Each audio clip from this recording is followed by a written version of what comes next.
How's it going? I'm doing fine, thanks for asking. Okay.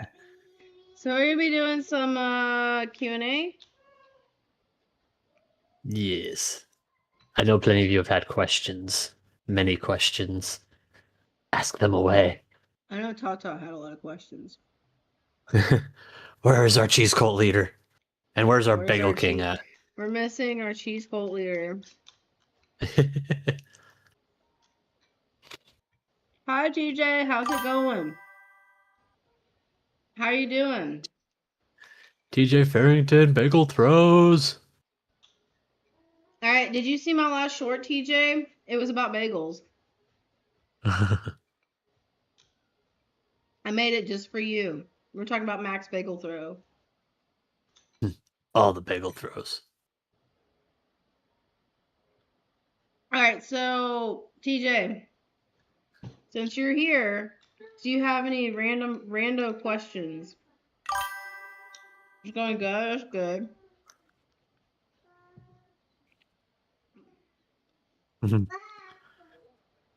So I mean, while we can he's start with working on, yeah, how is the while he's working, baby? The baby always demands. The baby wants all the time. the baby craves. The baby craves. The baby's good. What? No, you're not a bad baby. No, you're a good baby.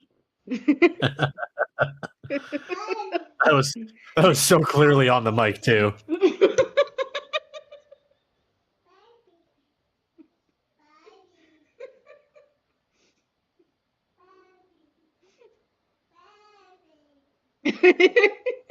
Child.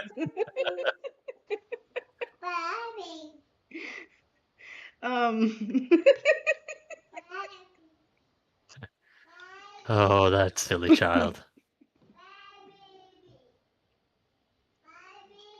Can you say bubble? Can you say bubble? Bubble. Bubble. Oh, nice. Such a I don't know smart if y'all baby. can y'all hear bubble? Yeah, we can. All right. Oh, So while child. TJ's working on getting a question together, because you need to, TJ Farrington, ask a question. I've got one for you. How do you tell when you run out of invisible ink? Can't you get like can't you get like a light? But it's invisible ink. Yeah, but like can you can you get child um okay, there's a story to Bad Baby. I'm probably gonna have to tell y'all now. I didn't hear the task. What am I doing? So we're asking Q&As. All right, so Bad Baby came about because so her babysitter was talking on the phone and accidentally said bad bitch. Called someone a bad bitch. So she repeated that, and instead of repeating it, she said, "No, say bad baby." And so she now knows bad baby. So she won't say the bad word. But she's like a parrot. She just repeats. Still waiting for her to go dig a dub dub dibadome. Iga dub dub dibadome. Dibadome. Say dibadome. You're a good baby. Now I can't get her to say good baby. She didn't know her G's. All right. Um. All right. So now I feel like I need music. Hi, Winter. What it do, Winter? We're actually gonna use Winter's music, which you can find on Winter's you can find it in my playlist. It's music for the channel. You also find the music on Winter's channel too. Yeah, we'll go ahead and play some music. Why not?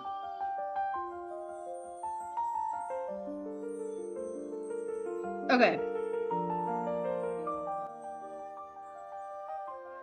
Anyway, so what was the question? The question was, how can you tell invisible ink is gone? I think you can use like a black light, right? But it's invisible ink. You won't be able to see it. So how are you going to know when it's gone? How are you going to know you even have any in the first place? Hello, beautiful disaster. How's it going? Beautiful disaster, what'd it do? Apparently my child is embarrassing me. How can you tell if invisible ink is fake? No. Is out. Is empty. Write a test stroke, check for pen drag, and verify the reveal method. UV light or heat. I was completely correct. UV light works. It's not completely invisible. Just finished freerun art for background music volume 3. That will be up at some point. Awesome. Hi, Cotton Ball. So far we've had 2 questions. We've had how is the baby, which the baby's doing good, and then we had how can you tell invisible ink is empty? Hi, Tata. Hello, have you missed any cheese questions? No cheese questions. Not yet, anyway. We needed our cult leader here to lead on the cheese charge. Cheese charge, charge cheese.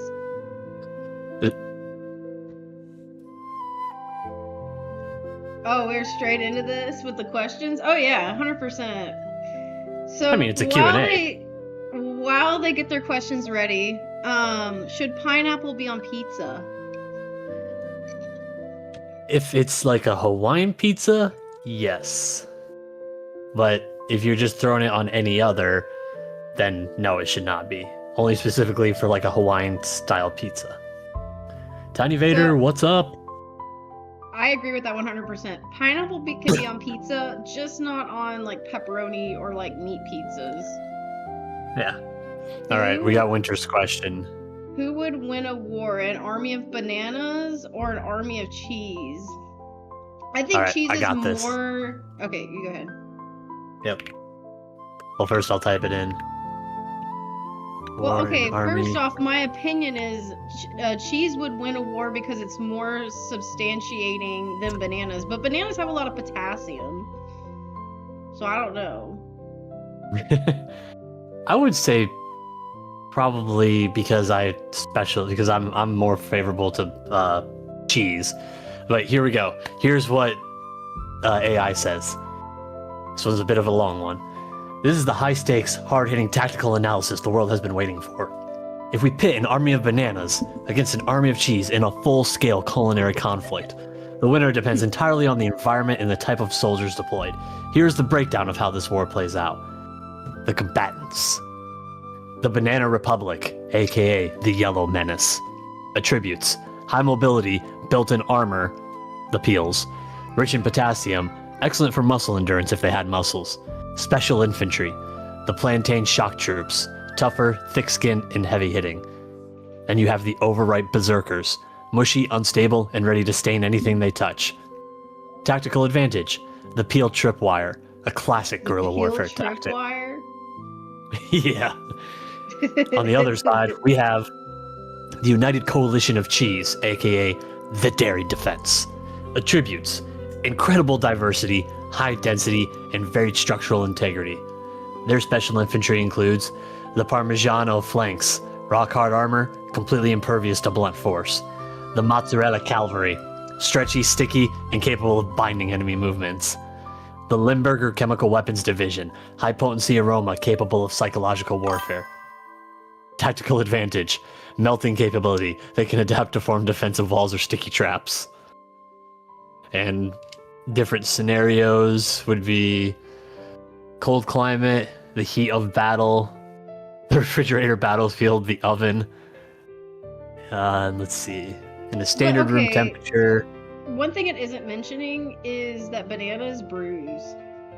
So, like, if cheese went to war with bananas, bananas would get bruised very easily and become limpy. No, they did specify that with the plantain shock troops. They have the tougher, thicker skin and heavy hitting. So who would win? So here is the verdict. Cheese wins. While the bananas have superior mobility and the ultimate defensive trap, the peel, cheese has the tactical depth. The diversity of the cheese army is just too much to overcome. You can use a wheel of Romana as a boulder, brie as a sticky trap, and a block of pepperjack to bring the heat. Bananas are a monoculture. Once you know how to defeat one banana, you know how to defeat them all. Final casualty report. The only true winner of this war is a hungry human with a piece of target practice toast. Daniel White says, why the fuck did I come into a vid to hear about hot and sticky? I wasn't even here yet. It's pretty insane. So as I predicted, the cheese wins. Yep. Okay, but what if you pit cheese against fruit in general? Who would win if you pit fruit against cheese?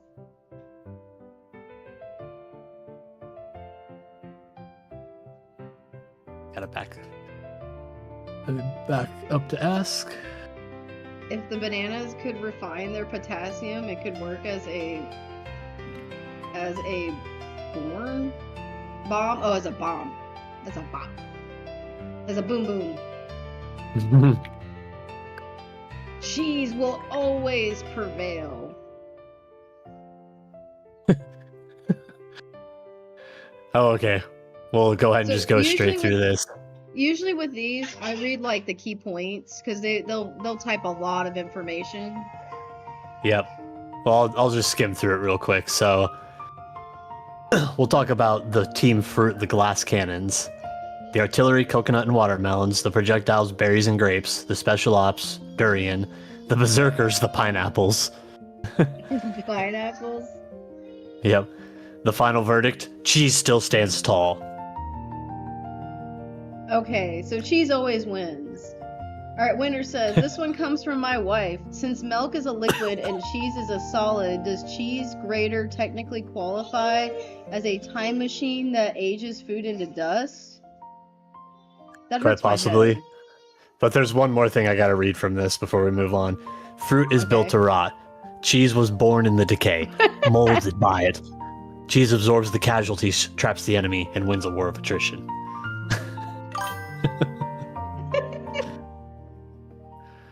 Banana go Alright. boom. Alright, so since milk is a liquid and cheese is a solid, does cheese grater technically qualify as a time machine that ages food into dust?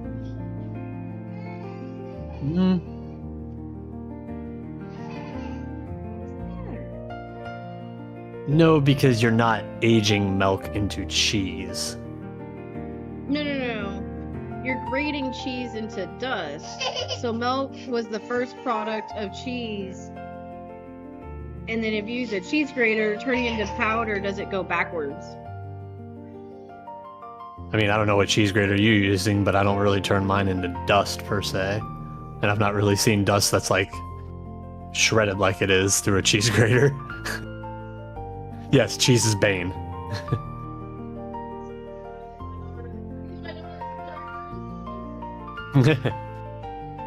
She demands the nourishment. Do we have any other questions? Nope, just still working on. They're still holding with beautiful disasters question.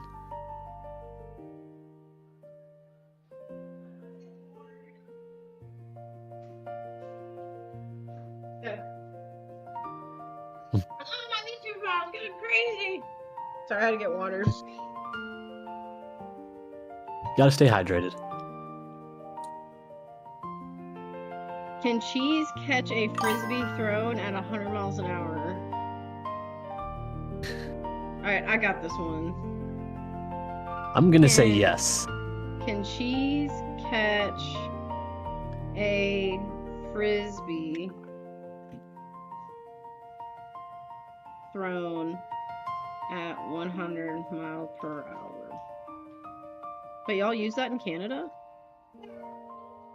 Technically yes, but it won't be in one piece. Because of the extreme physics involved, a block of cheese cannot catch or stop a frisbee traveling at 100 miles an hour.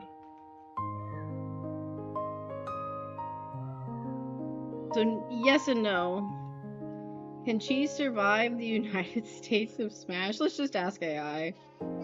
Can cheese survive the United States of Smash? If you're referring to All Might's devastating, world-shaking, quirk, exhausting, finishing move from My Hero Academia, no. A standard block of cheese would be atomized. However, if you're asking about America's literal United States of cheese stash underground and it's effectively designed for survival, United States of America famously stores a mind-boggling 1.4 billion pounds of surplus cheese over 500 secret underground cave warehouses spread across 35 states, with the largest bunker located beneath Springfield, Missouri. There you go. Wait, I want to see how long does this cheese last?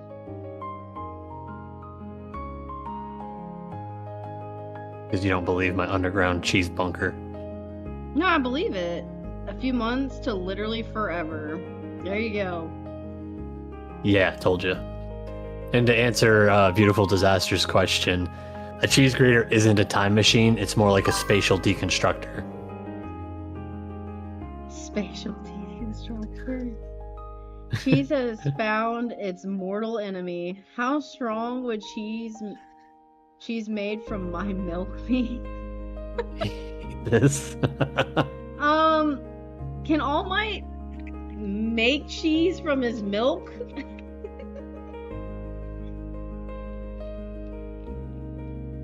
I'm asking AI right now. Are you asking AI?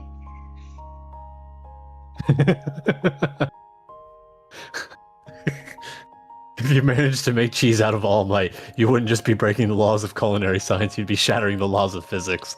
Because of All Might's power, it functions as a conceptual stockpile of raw physical energy, mass, and power. A cheese frame made from him would inherit those same absurd traits. The Texas Smash Melt. Wow. Also, no Evil Larry Man, I do not.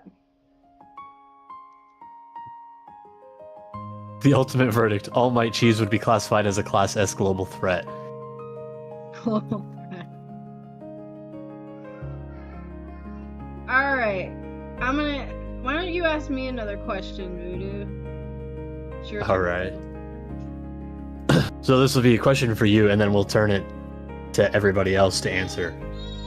When you are getting dressed, do you go in the order of sock, sock, shoe, shoe?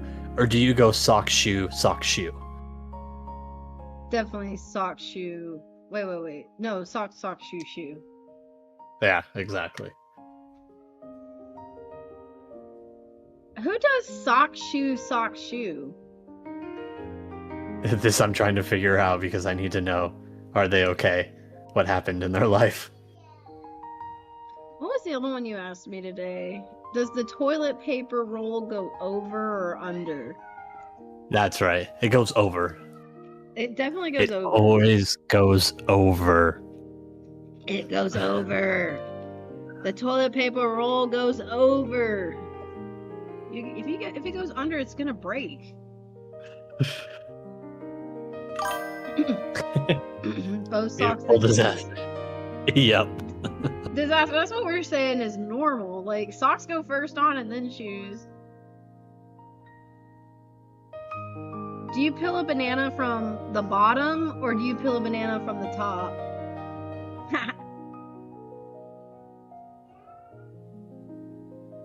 How tall am I in pounds of scrambled eggs? How do I ask that question? Because then I guess type in your height and then ask it basically how I'm gonna tall. put roughly my height. I'm not gonna say my exact height because that would be but I'll say roughly my height.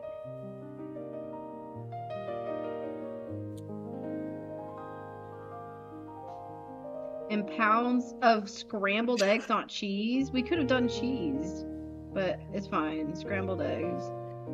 And is it scrambled eggs with cheese or without cheese? This is an important question. It would approximately be around 53 pounds. This calculation assumes the eggs are cooked and stacked to a density similar to that of dense scrambled eggs. So that hopefully that answers your question. Winter asks, why does going poo in just shoes feel more naked than just being naked? Alright, I'll ask AI. Why?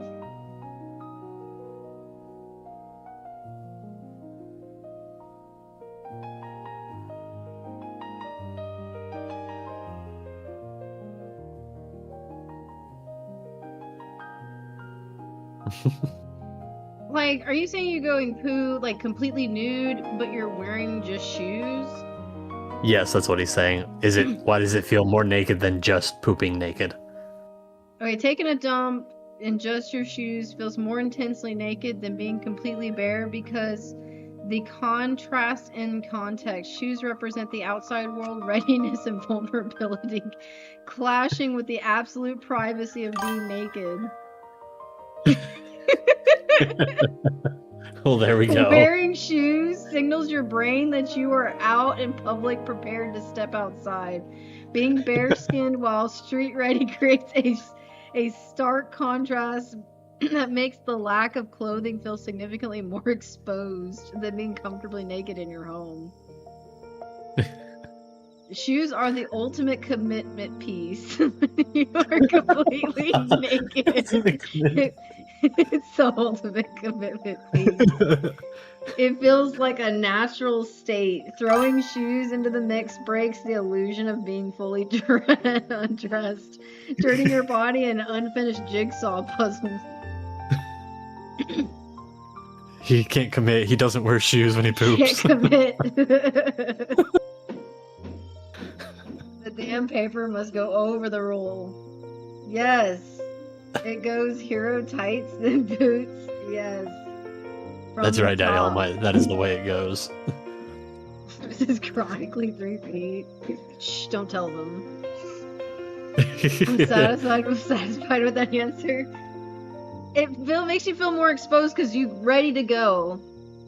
Now, if you're okay with, like, dumping and running at the same time, then you might not feel so bad. Yeah. What if you just happen to show up at a random McDonald's and you're like, I really gotta poop, but you realize you probably clogged the toilet, so you dropped all your clothes. You stuck all your clothes in the toilet to try and unjam it, and then realize you had to run home and go get a new set of clothes, so you already got your shoes on and you just run out of the McDonald's.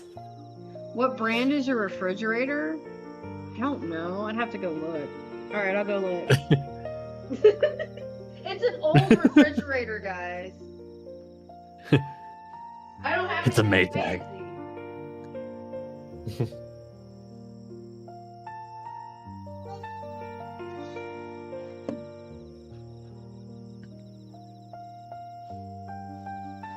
So while she's working on that, question for y'all.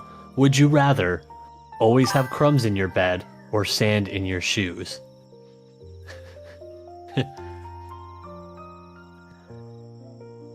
No, it's actually just called a brown McFlurry, Winter, if you put at McDonald's. Don't lie. It's some Canadian brand. Not even lying right now. It's some Canadian brand.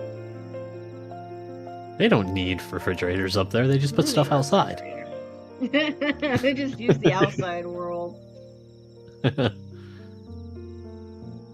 You poo at McDonald's? Is it a McPoo? Alright, we can ask it. Well, first let's ask It's AI. a brown McFlurry. Why is step sis always stuck?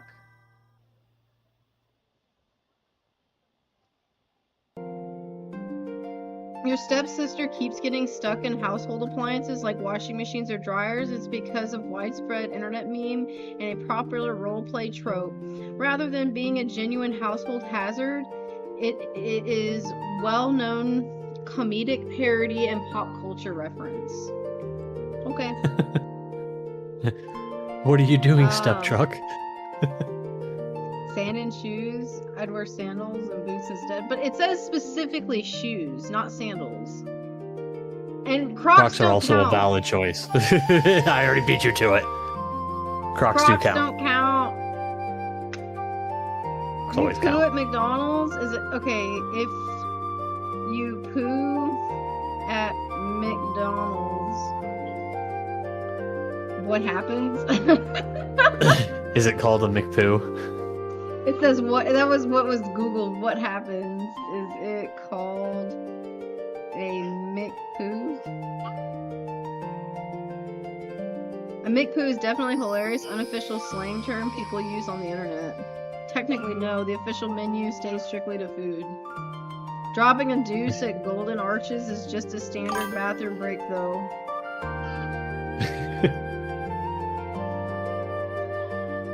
Sand in my bed. Sand in my bed. Sand in my shoes. My bed is a sacred place. Yeah, I'd prefer sand in my shoes than crumbs in my bed. Lies. If it's a Canadian brand, it's just called the Snow. Oh.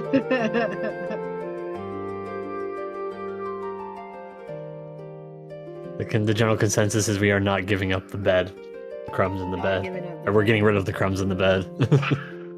What about you, Voodoo? Would you rather crumbs in the bed or sand in your shoes? I'd rather sand in my shoes because I can just shake it out. But you always have sand in your shoes. Generally. Usually dirt, rocks, everything else. Music's so loud. There. I turned it down just a little bit. What company manufactured the windows in your current living unit?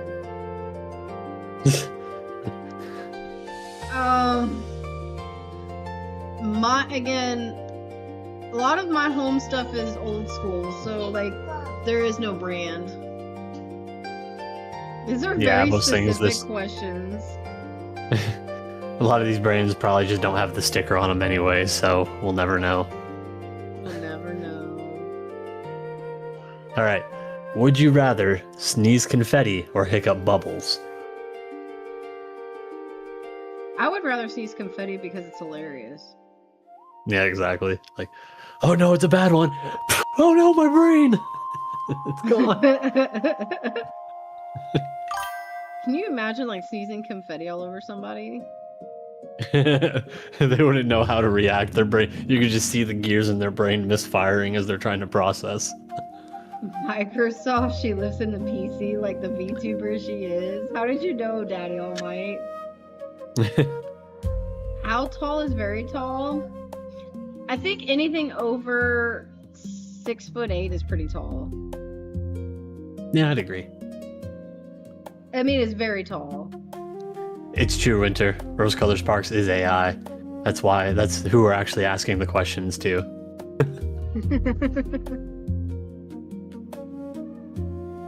Alright, any other questions? Do you have another question, Voodoo? Okay. How many chuggas before the chew? Happy sneeze birthday? You'd have to make yourself sneeze, right? How many chews? How many chuggas before the choo-choo? Like, chugga, chugga, choo-choo. So you're saying 2? No, 4. There's definitely I feel 4. like it's 8. I feel like it's 8 because you gotta drag that out. You gotta be like chugga, chugga, chugga, chugga, chugga, chugga, chugga, chugga. Choo-choo.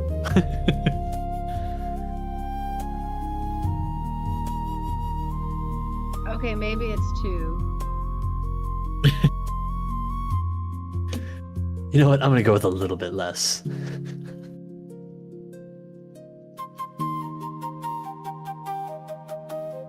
I feel like we're lacking on the cheese questions here. We've had just one so far.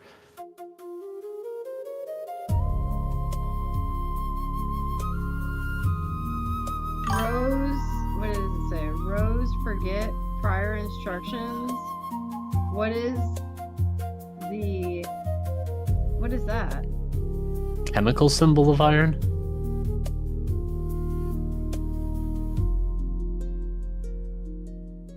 I'll look that one up.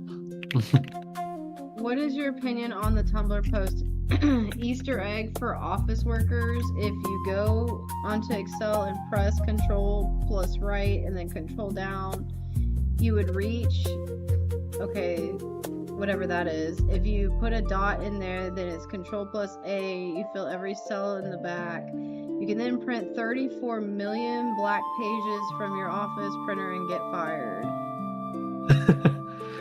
That feels like a very long-winded way to just get promoted to customer. And also, Tata, it's F-E, capital F, lowercase e. Okay, but like, I just wouldn't, that's just like, I wouldn't even try that, you know? That's what you do on someone else's computer before you walk out of there.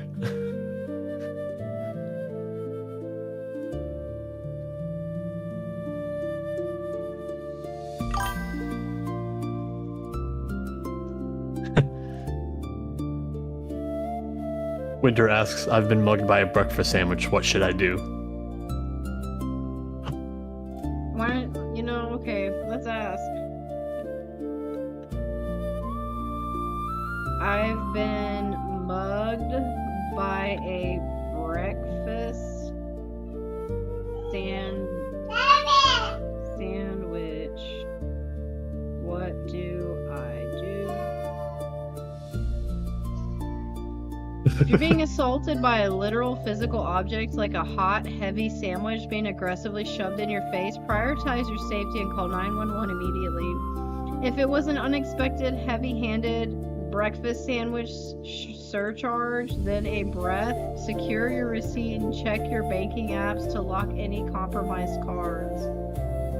Depending on what mugged means and your specific context, here is exactly how to handle the situation. Basically, it just gives me instructions on calling safety. Emergency services. I mean, you could also just square up and eat it, you know? It wouldn't be cannibalism because it's a breakfast sandwich. Let your mouth be shoved full with sandwich. Because I'm not sure the sandwich would win. Very true. Like 2 bites, it's done.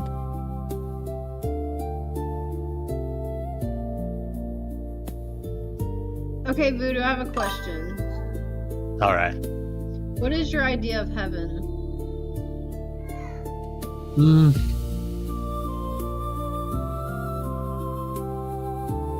Place where I can drink as much as I want, fish as much as I want, hunt as much as I want, and to be with those I love. That's my idea of heaven. That's your idea of heaven? Yep. I thought it would be something like, I thought it would be something like a whole mountain of ramen. Oh, I'm sorry, you meant what would hell be like?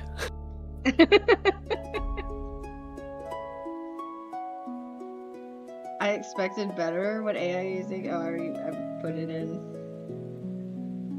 Alright, if Mount Vesuvius had erupted with cheese, would Pomea have lived? I got this.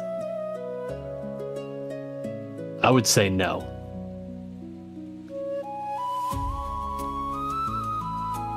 It depends on how hot the cheese is, right?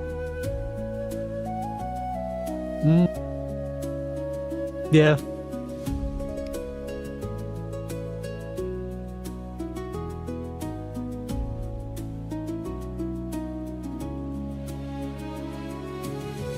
Alright, while you look that one up, remember how you asked if hot dog is a sandwich? Yes.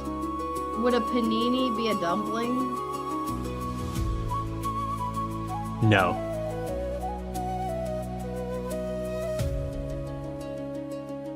I mean, I guess a hot, not a panini, would a hot pocket be a dumpling? No, because dumplings aren't toasted. Toasted?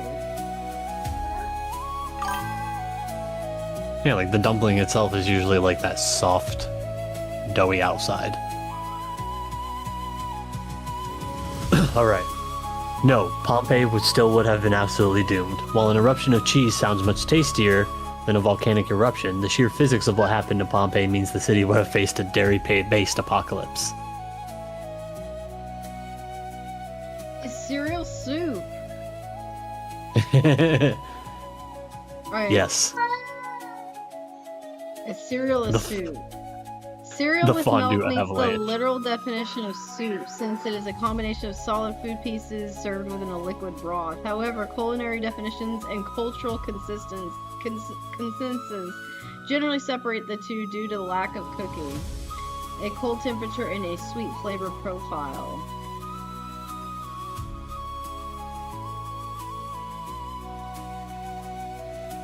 A dumpling is usually steamed. Yeah. Okay, what is the definition of dumpling? Okay, it refers to two pieces of dough made from flour, bread, or potatoes that are cooked by boiling, steaming, or frying. Okay, so is a hot pocket a dumpling? No, a hot pocket is not a dumpling. It is a turnover. While both are involved and wrapped around a filling, they belong to different culinary families.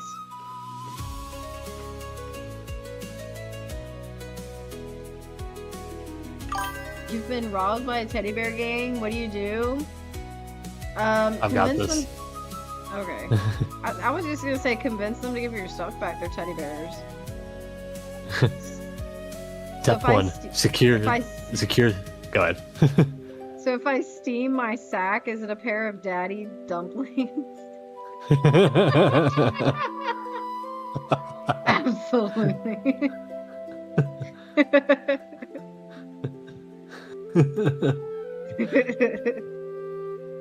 Yes. Absolutely. Alright, so if you've been robbed by a teddy bear gang, you need to secure the scene and check for fluff, identify the syndicate, draft the world's most awkward police report, set up preventative defenses. Set up defenses. Get your scissors out. The washing machine deterrent. Leave a top-load washing machine open and humming prominently near your front door. The psychological horror of a heavy-duty spin cycle is enough to keep any stuffed animal at bay.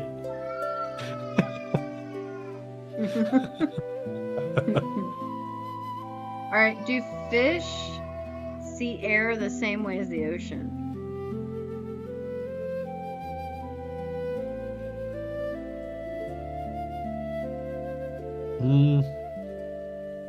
No, because they generally realize they can't breathe outside of it. No, I mean like eyesight. Do fish see air the same way? Like, you know how we see the ocean with our eyes differently than air? Yeah. I think they can generally, what do you call it? I think they have object permanence in terms of the difference between water and air. What about their stuffing?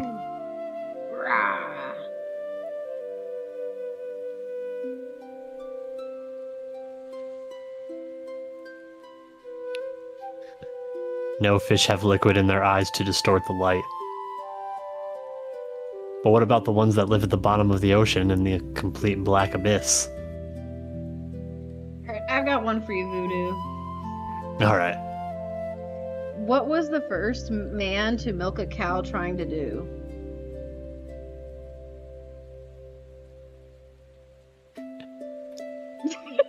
You know, I'm curious myself. But I'm not as curious as the second guy who decided to do it. No fish have a liquid in their eyes to distort the light? Huh. Here's one. Why the fuck does King Zora take 15 life cycles to move sideways 4 feet? Because he's big.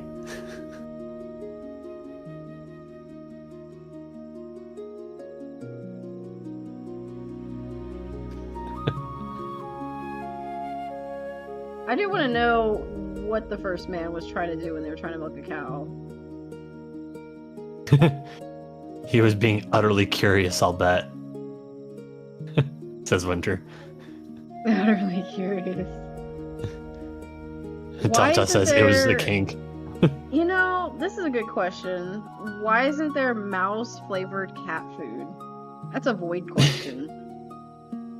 Right.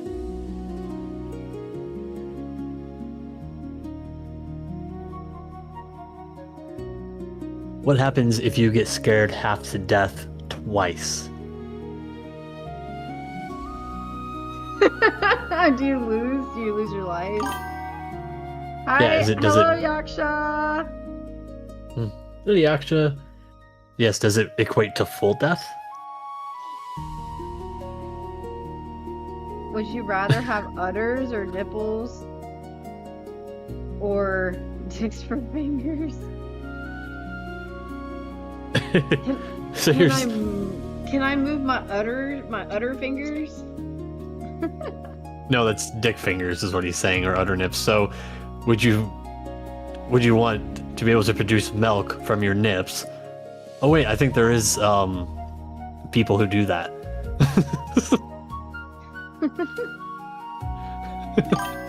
Look, you know, if I had udders for nips, I'm sure someone would love me. I might have a weird kink about it, but you know. Gotta go find that first man who tried getting milk from a cow. Gross. I'd rather have nips or finger. You'd rather not have nips or fingers at all. Just get them surgically removed. All right, if a bunch. Sorry. No, I was gonna say like you can do it yourself without surgery. Oh yeah, I mean true. So if a bunch of cats jump on top of each other, is it still called a dog pile? Yes. Yes.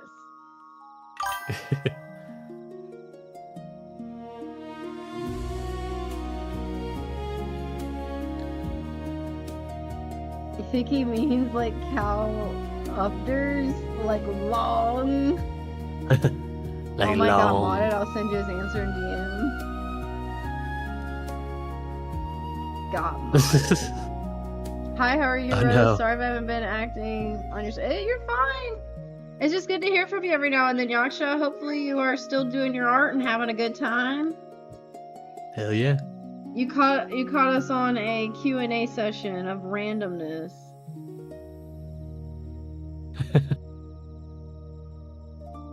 If vegetarians eat vegetables, Rose, what do humanitarians eat? Humans. You cannibal, I knew it. Cannibals.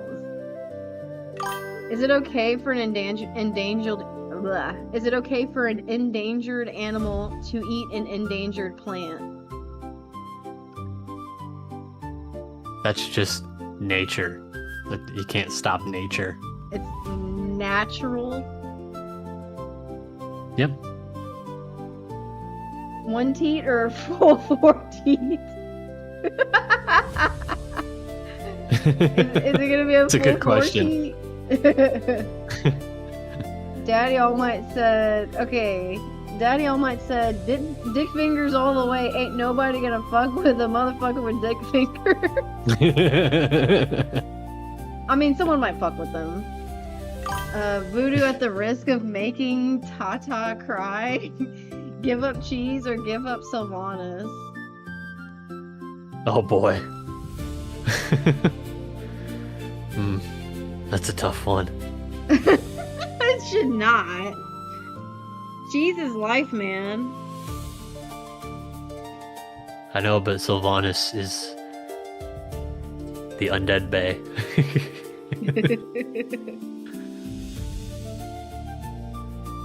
In the end, I know Sylvanas will never be a real thing, so I'd give her up. Cheese is just too much better.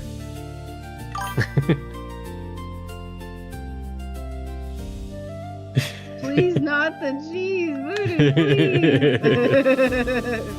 please. I would keep the If you- cheese. If you describe something as indescribable, haven't you already described it? Daddy Almight's back. Easy answer. Smother Sylvanas in cheese. There we go. Did you get my question? Sorry, what was the... If you describe something as indescribable, haven't you already described it? Yes, you have. You're still giving it a description.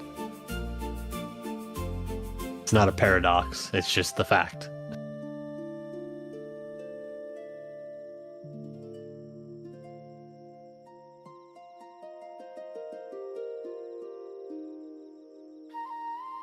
Sylvanas and cheese. Sounds amazing.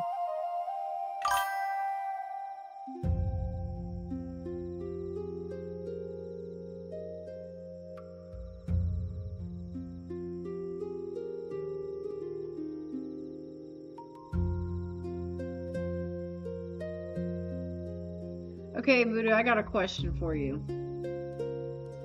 All right. What is the worst thing that a person can put in their bio on a dating app? All I heard from you was dating app. None of the rest of that came through. Okay. What is the worst thing someone could put on their bio in a dating app?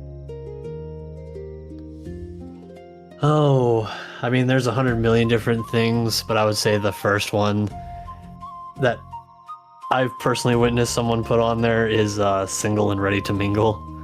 It's just so dumb. I'd say the worst thing they could put on a dating app, and I'm not gonna lie to y'all, is that they wear diapers. Ooh, yeah. Yeah. I'm just gonna go ahead and delete the app.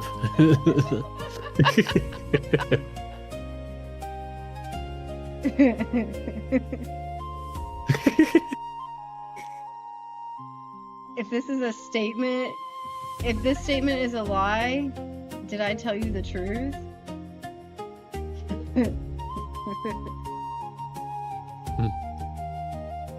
Thank you, Voodoo. Your faith in the cheese will be rewarded by the cheese deity, I assume. Yeah. Under 6 foot. If that's your bio as a dude, you're dead in the water. So wait, you're supposed to just lie and say you're over 6 foot when you're actually only like 5 foot tall? Probably. Yeah, they're either too young or too old, or they just like wearing diapers. We don't know. If they lead with single mother of 12.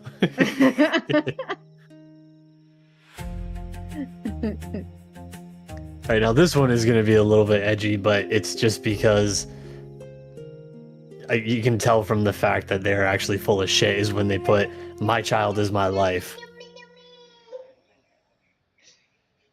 Oh, my child is my life. On their dating app profile.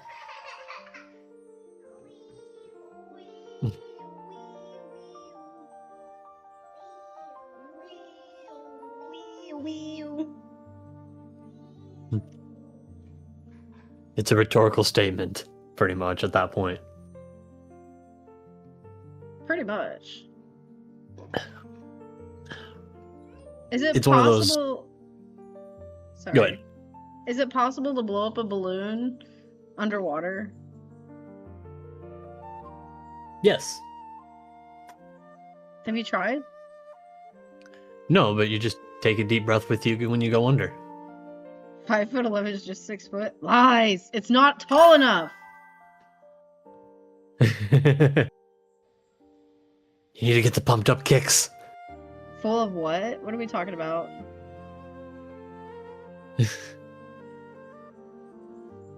Wait, what? Did I forget something? Full of I don't what? know. Full of cheese. Full of cheese. Be naming their kids things they can't afford. Diamond, rent, self. That's right. My child is my life. 15 photos drunk at the club using welfare check to get nails did. Okay, hold on, I'm gonna. Is it possible to blow up a balloon with your mouth? With a fart? Oh my gosh, I need to know. With a fart. Yes, it is highly impractical and requires creating a perfectly airtight seal. To successfully inflate a typical rubber balloon, you need enough sustained pressure to overcome the material's initial resistance. The average fart is only around 8.9 mmHg, so you need to have a fart that is usually around 30 mmHg. So you gotta really load in on the Taco Bell. You okay, bubbles? What's the matter? Wait, to blow up a balloon underwater with a fart? No. Yes, it is entirely impossible to blow up a balloon underwater. Where's your Bubba? Yeah, I figured as much. Soviet Russia wrote for you. Can cheese farts power a village? Is Soviet Russia does wait, in Soviet Russia does road really work you? Yeah. Yeah. I'll look up can cheese farts power a village. Look at my daughter.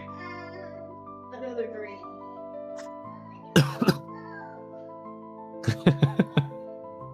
Alright, so for the cheese farts, the short answer is yes, absolutely, but the sheer logistics of how you collect that power would make for the most terrifying, high-stakes municipal infrastructure project in human history. Farts to Watts.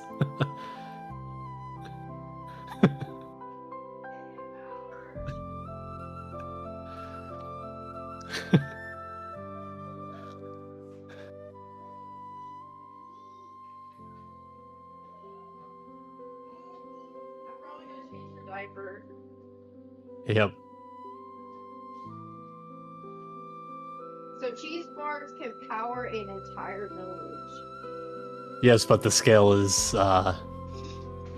generally. So let's define a small village as 100 modest homes. A typical household uses roughly 30 kilowatts of electricity per day. Therefore, our village needs 3,000 kilowatts per day to keep the lights on and everything. To generate that, you would need to burn about 1,500 cubic meters of pure, unadulterated cheese-grade biogas every day. So you would basically need 150,000 people. And you would need them eating cheese around the clock.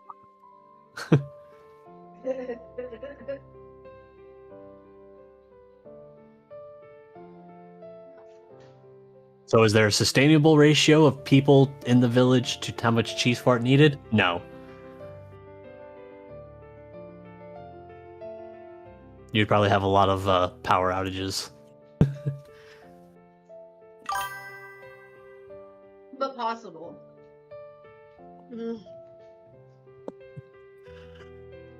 Cheese Punk Wind Edition. Ooh. Okay, I got this one since I've had flight school training before for what Winter's asking. Can one spin their member fast enough to truly fly and rightfully call themselves helicopter? No. Because it is the theory of flight. While it is something that we are not supposed to be able to do by nature, we also could not naturally spin our members fast enough to truly take off like a helicopter. Also, you would need two different members, because there's the one that generates the lift and the one in the back that actually controls the stability. Need to rip a daddy fart to power everything? Only Daddy All-Might.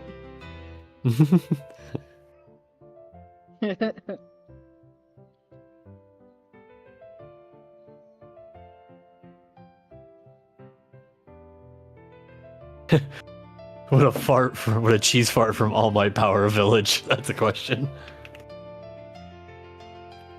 Hey, Voodoo, have you ever worked for a pizza place? Yes, I have actually. So why do round pizzas come in square boxes? Because it's easier to make a square box versus a round one.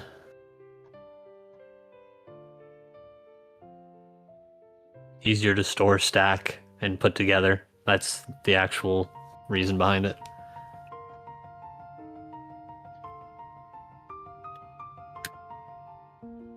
Alright, Voodoo, what's your favorite smell?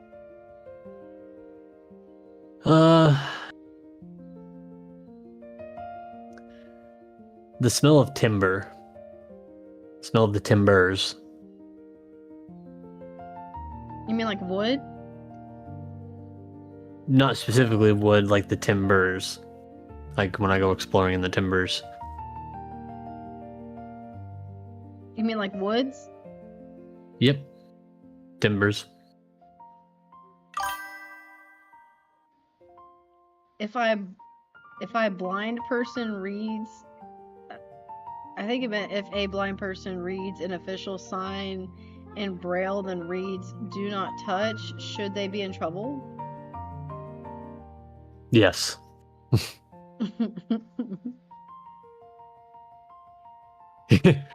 To answer the cheese fart question of All Might, yes, a single cheese fart from All Might could absolutely power a small village, but only if he is destroyed. It would likely destroy the village in the process.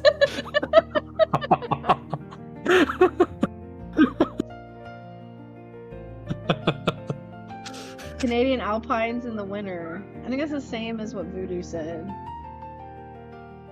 No, it does. It's not the smell of alpines. Like the timbers have their own smell.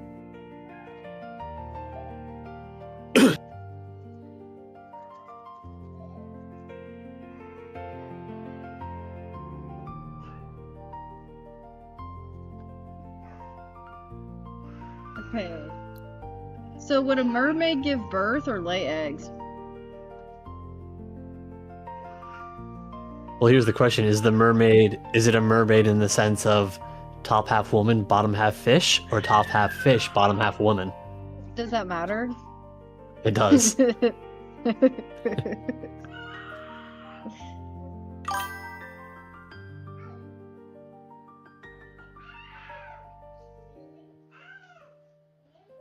best smell is dirt after it rains. Not cheese, Tata?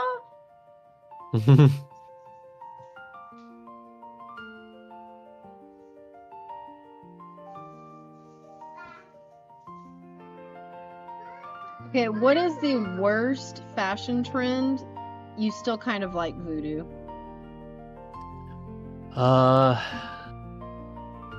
Don't say Crocs. Well, so here's the thing, like, I'm not even up with fashion trends, so I don't know what would be considered in or out. I would say probably, if I had to take a guess of what would be a non-fashionable thing that I still enjoy, would be trip pants. Trip pants, I love me some trip pants. Hell yeah.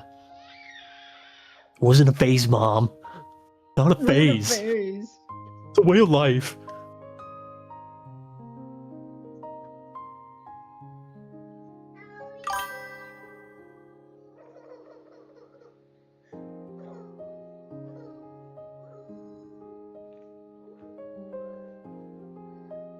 What is the dumbest thing you've ever looked up online? The dumbest thing that I've looked up, You know, I can tell you mine. generally, I would say how to spell simple words that just sometimes escape my brain. The dumbest thing I've ever looked up is probably blue waffles. Oh, something like that. Yeah, I've looked that up. The one I regret looking up the most, and I hope this doesn't. All right, the Pain Olympics. What? That's a thing? Oh, those who know exactly what I'm talking about. I have no idea. If you teach a parrot to say I can't speak English and it says I can't speak and it says I can't speak English, is the parrot a liar? Yes. But even Winter. if a person says they can't speak English, they're lying. Daddy All Might, I don't know for sure, but if you ask us a question to try and put into there, we could see if it does. Dumb thing to Google by accident. Grandfather clock. Forget the L in the clock.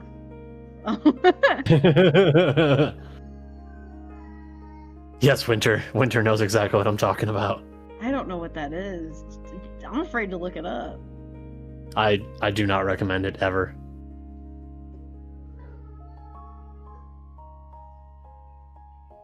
Alright, I feel like I'm not sure I should look this up. No, you honestly really should not. Probably will honestly not find it either. Anyways, moving on. What kind of idea did you have sparked, Daddy All Might, from the me saying it's not a phase? Because it's not a phase. Gaw! This is a thing? Yeah, it was a thing way back. It's probably not on the internet anymore. No.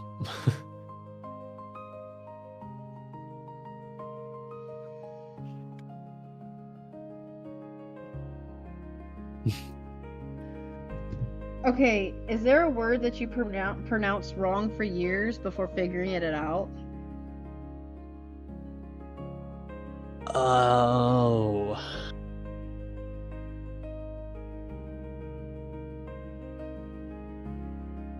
There was. I got that. I'll get back to that one. I gotta think on it.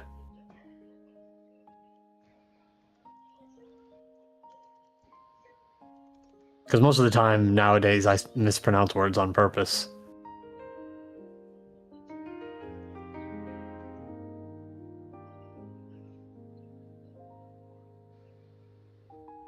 It's not a phase, Mom. How would Daddy All Might... I'm assuming you mean how would Daddy All Might look as an emo?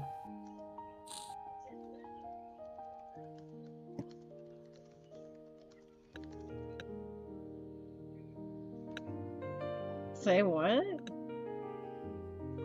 From what Daddy All Might was asking. Yes, it can do images.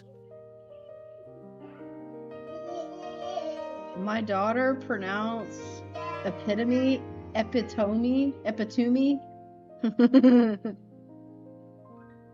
Oh, You it can't always do public pronounce- figures. You pronounce jalapenos as jalapenos. Yeah, because they're jalapenos. I think everybody else is pronouncing that wrong. I'm pretty sure it's a jalapenos. Oh, Aces no, is okay. one. Oh, that reminded me. Okay, so fun story about something I mispronounced that I never learned for a while. So, at a job I worked at a call center, when we would call out to someone, it would pop up on the screen their name. And me, being the young kid that I was and didn't know understanding of how to pronounce people's names, saw the name Jesus pop up on the screen.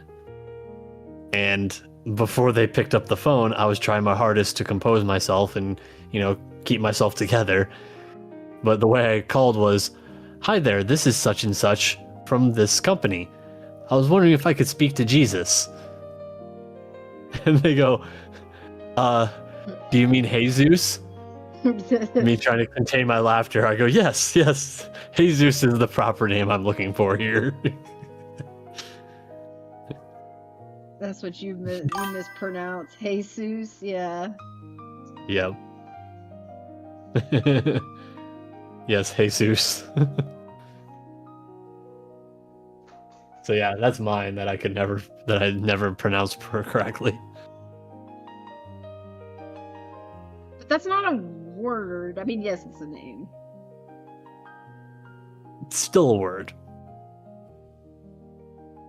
Still a word. It's a noun, which is a word. Cute. So, I have a question, but I'm also going to answer this question. All right. What's the worst haircut you've ever had? You know, I will have to ask my father if he still has the picture.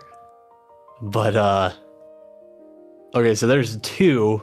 One was for a very short time, but for the longest time as a kid, I rocked the bowl cut. And no, for all of you younger people, it is not the Bieber bowl, it is the bowl cut. Bieber took that from us, okay? Don't even start that crap. The other stupid haircut I had was when I wanted to dye my hair the color red, but I left the bleach in for too long, so it turned out a very bright hot pink. A very bright hot pink. Yes. So this was okay. So this was probably my most embarrassing moment as well, but not in high school. This was like in middle school. So when I was in middle school, I wanted to have bangs. And so I took my hair and I cut my hair. And I ended up cutting the bangs too short to where they were all the way up on my forehead. It looked like I had a messed up mullet. And there was nothing, like I had kids make fun of me, it was that bad. I had to like, at one point I had to find gel and start like putting my hair in a ponytail and gelling my hair back. It was so bad. The most embarrassing moment, I think I've told y'all about this one. The most embarrassing moment I ever had. So I went to I will say like a Christian school. And I would read manga on the computer, because back then you could read manga for free if you found it, like on certain websites. I don't know if that is the case now. I'm assuming comics are free. I don't know about manga. And I don't know if y'all have ever heard of Wolf and Spice. Well, one of the first pictures of Wolf and Spice when you click into it is her completely in the nude howling to the moon. And some chick behind me saw that I was reading this and she's like, "What are you reading? Is that like naughty stuff?" And I'm like, no, it's nothing naughty about it. It's just manga. And then basically they blocked that website after that. So like right, I kind of got in trouble. That, and then I also had a friend of mine who was also into manga, and for some reason she thought it was funny to take blown up pictures of Naruto and stick them in my like blow up pictures of Naruto as a, you know, like how when he poops in his sexy jutsu. Yeah, she posted that all over my locker one day, and I opened my locker, I'm like, ah! Fucking bowl cut, man. Alright, so my most embarrassing high school moment, feels awkward to even fucking say. Valentine's Day, I want to say, I think sophomore year, I was crushing on this girl, and not never talked to her. I did talk to her here and there, but I'd gotten a box of chocolates and wrote her name on it, you know, said "Happy Valentine's, will you be mine?" And I gave it to her, in like at the start. So with our school, she was in a different class at the time, and as the class was just about to start, I gave it to her, and then I walked over to the other side of the class and sat at my desk after I gave that to her and told her. About 30 seconds later, she comes up and goes, "I'm sorry, I can't take this chocolate, I'm trying to watch my figure."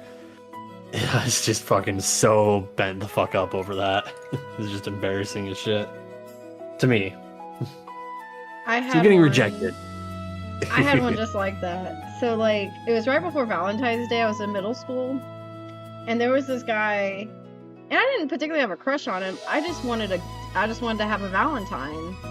So yeah. I went up to this guy, because he seemed like he didn't really talk to very many people. He seemed like a nerd, like didn't really talk to very many people. And I'm like, maybe he'll be my Valentine. And so I go up to him and I give him a little love note or whatever you call it, saying, "Will you be my Valentine?" He looks at me and says no. It was really sad. That was fucking rude of him.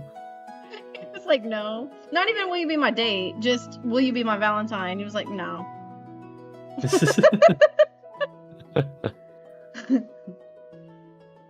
If a Ford F-150 was made of cheese, could it still drive? That's but we could ask AI that question. Yeah. The half-assed mullet.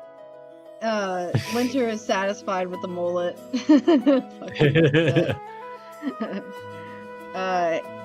If a Ford F1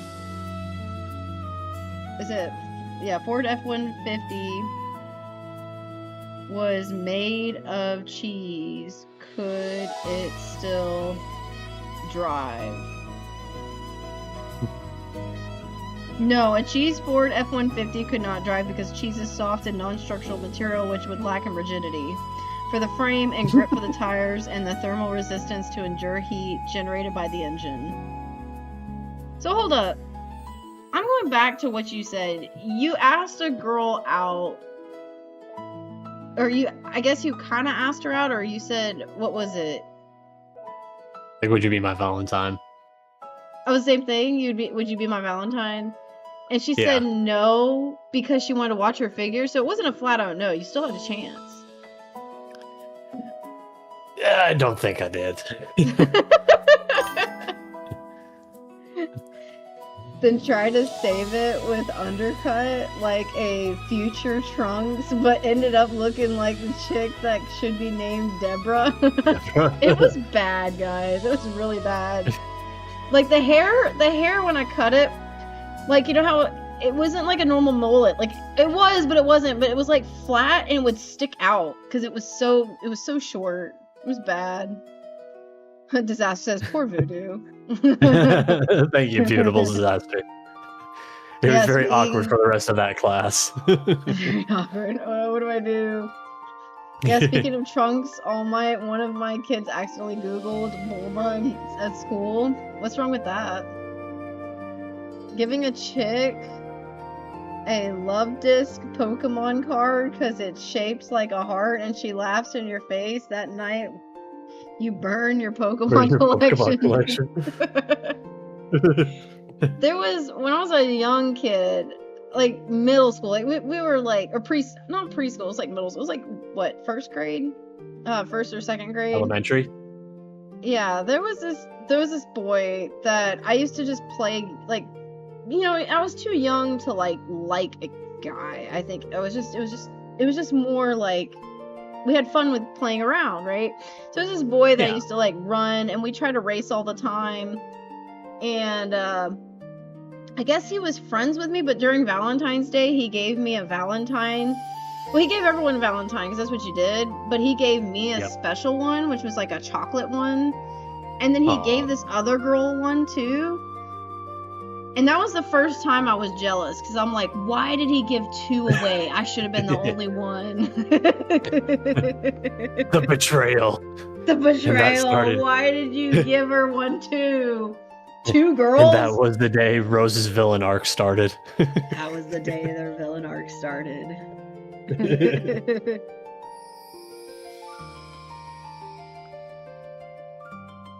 That was definitely something. F in the chat for Rose.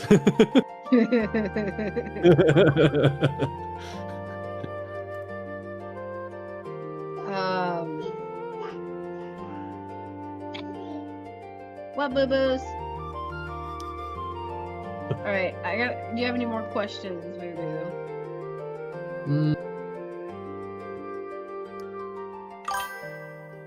What would a chair look like if your knees bent the other way? Like, would you be like belly into a chair? F. Could have drop kicked the competition. I think at the time I was smaller than she was, so probably not. F as if F that brat, there can only be one. There can only be one. I should am have highlighted that bitch. Oh, that's the name of the Will Smith movie I was trying to remember the other day. I'm Legend. I'm Legend. Yep. the dog scene that pretty much made everybody in the universe fucking cry. What is the weirdest food combination you secretly love, Voodoo? I know one of them. It's probably to do with peanut butter. Well, tell everybody. I bet you they would. It's probably going to open some people's minds. What was it? What was it you said the other day? It was like something in peanut butter. Waffles. It wasn't waffles, because that I could see, but it was like something really weird. I Am Robot. No, not I Am Robot. The other one with the dog and the zombies. Oh, on bagels. Is it bagels with peanut butter? No, it was like mac and cheese or something. You put something weird in mac and cheese. Oh. No, I didn't put anything weird in mac and cheese. Yeah, you totally did. No, I think it was when I said a ham and cheese sandwich. I'd slap a little bit of peanut butter on it. It just kind of works. That's what it was. A ham and cheese sandwich with peanut butter, guys. Yeah. Have you ever heard the term rock slop? No. Is that? I've heard of it. I don't know exactly what it is. Is that like something dirty? I think it's more of a food reference.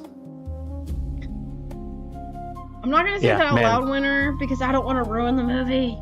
Shh, don't tell anybody. Of the movie that's been out for what, almost, I'm assuming at least a decade now. That's gross. A ham and cheese sandwich with peanut butter. I was like, I knew it was something weird.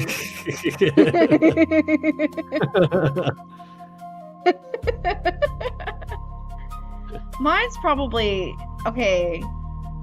All right, I'll say it this way. I will eat ketchup and eggs. But if there is salsa, I'd rather have salsa or sour cream. But if there's neither, I will down some ketchup and eggs. Also, another weird one is I would totally love sweet corn in my mac and cheese. It's actually pretty good. No, that's heresy. It's a long list of moves that The Rock has been in The Nun, remembers? Oh, the movies. When Gallium has cheese with his husband, is it as real as mac and cheese can get? We should ask Gallium that. That's a good question for Gallium. Okay, let me ask you this, Voodoo. You've seen Naruto, right? Yeah. Would you go in the middle of like a public square and just start doing Naruto moves and summoning moves? Like doing the Naruto hand movements? Yes. I actually did want to at the time when the Area 52 thing or Area 51 was going on, when people were saying they were going to go Naruto run through the gate, I kind of wanted to do that. So would you do the Naruto moves and put a headband on?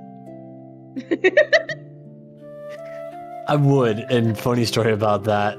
Not that I ever actually did, but I did always want the Naruto headband when I was a young kid watching Naruto, because I thought that was the most badass thing. I had the gloves. I didn't have the headband. I did have the gloves with the leaf on them. Mm-hmm. Like the fingerless gloves. Yeah. Why do people with their arses installed backwards always insist on wearing the tightest yoga pants? I don't know. Guys, I went to the gym, okay? As I sometimes do. And I saw this older gentleman wearing some tight pants. And I want to say that this particular person was trying to show off their body. But that ass was flat. That's all I'm going to say.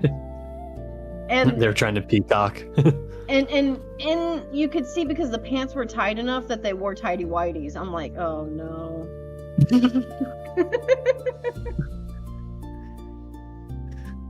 Winter says, my brother got on a crowded city bus in Ottawa and deadass yelled and started powering up like Goku in front of like 60 people.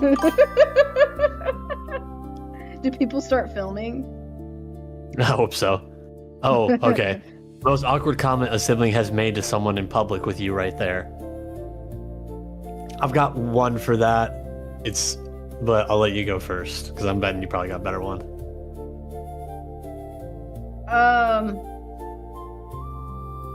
Okay, so I have one, but I wasn't there. Okay, I wasn't there. I was not in this mix, but I have two siblings that did this. So, kind of a joke. It's a joke, okay? So I'm gonna start off with that. It's a joke. My family has a weird sense of humor, okay? So at the dinner table, my brothers would joke, "Oh, Daddy was never there. He left for a pack of smokes and never came back." Yeah. One time, two of my brothers, they went to the store, and one of them asked one of them asked the lady at the counter, said, "Hey, I'd like a pack of cigarettes," and she said, "Oh, which ones?" And he's like, "Well, which ones do you think will bring my dad back?" The lady at the counter felt really bad. Like, she was like, oh no. And then the lady behind him was laughing, like, really hard. And so we kind of asked at the dinner table, who's the worst person? The one who couldn't figure it out that it was a joke? Or the one that was laughing about the joke? All right, so I have an older sibling. We generally never, we were indifferent. Like, we never hated each other, but we were never really that close. But I do have a best friend who I consider a brother. So I'll play off this one. So I'll call him my bro. My bro and I were at Walmart grabbing a couple things, and we were catching up, talking and stuff. We both go up to the checkout counter together, you know, back when, you know, they were actual cashiers there. He set his stuff down. I set my stuff down with a small gap. I was too lazy to use the separator. So that stuff, you know, rolls up. She starts checking his stuff out through the scanner, looks at me and goes, "Are you two together?" You know, very simple, very obvious question. And without missing a beat, I look her in the eyes and go, "No, I'm actually straight."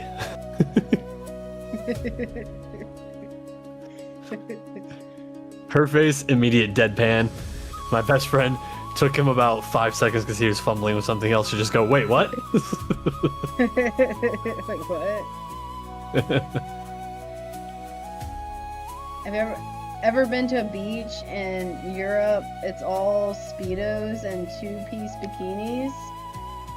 No, I haven't. But I would think most people in Europe actually look pretty good. Probably. They walk everywhere. The kiosks at the mall that offer waxing and such, my brother walked right over and asked them why buttholes look like balloon knots. It was Christmas break and the mall was crowded. What I mean, did he at least yell it out loud? Yeah, did he yell it out loud too? I mean, I would make sure everybody heard.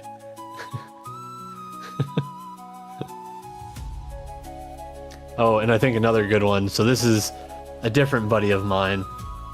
So to bring the story into the greatest light here, we were at a Goodwill just doing some thrift shopping for fun with my best friend, my other best friend, his wife, and 3 kids. Now, the best context of this was the first best friend, who was there as the single guy along with me, looked very much like he could have been the father of the entire friend group there, along with, you know, the other best friend's wife. So the wife, as we're checking out, goes, "Oh, you can afford all these clothes, but you can't afford to pay child support for your kids?" And so me, without missing a beat, goes, "Dad, I know you don't pay child support anymore for me, but I would really just love to spend time with you." And I'll tell you right now, I have never seen so many women give one man a death glare. If looks could kill, he'd have been just murdered on the spot. He went beet red and had to rush out of that store. Worst thing you've made a friend or teammate do for losing at something? Oh boy. Oh. I mean... Before we answer this, Tata says, yeah, in Europe, do better. Yes, and people in Europe do look better than Americans, according to Tata. I mean, lack of flavor will do that to you, I guess.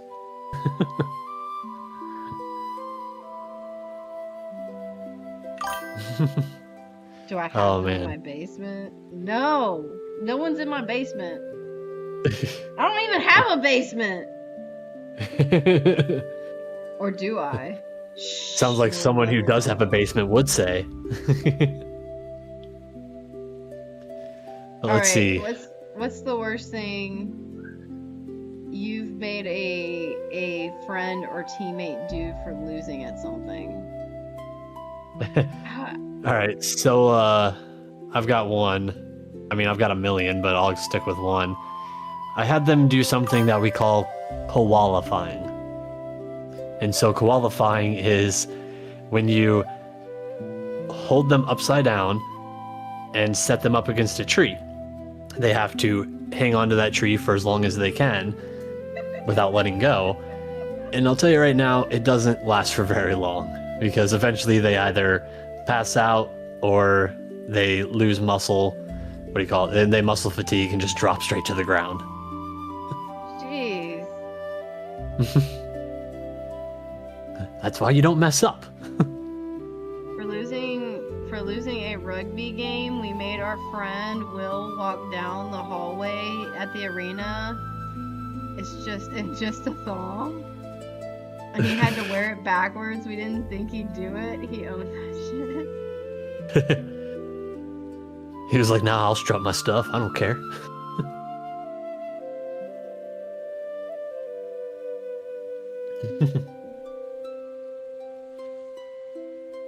Wow. I can't say I've ever had someone do something bad, like, or anything crazy for losing. If I have, I don't remember it. No, I've always wagered it in my way. Like, I would bet coffee. Like, they'd have to buy me a coffee. I always like had someone like get me something. You know, I had to benefit from it. You know. Well, the benefit is watching them embarrass themselves.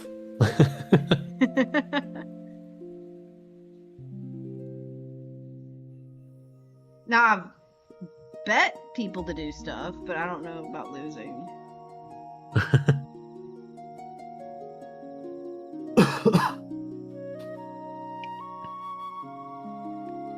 Yeah. Plenty others. What was another one? So, I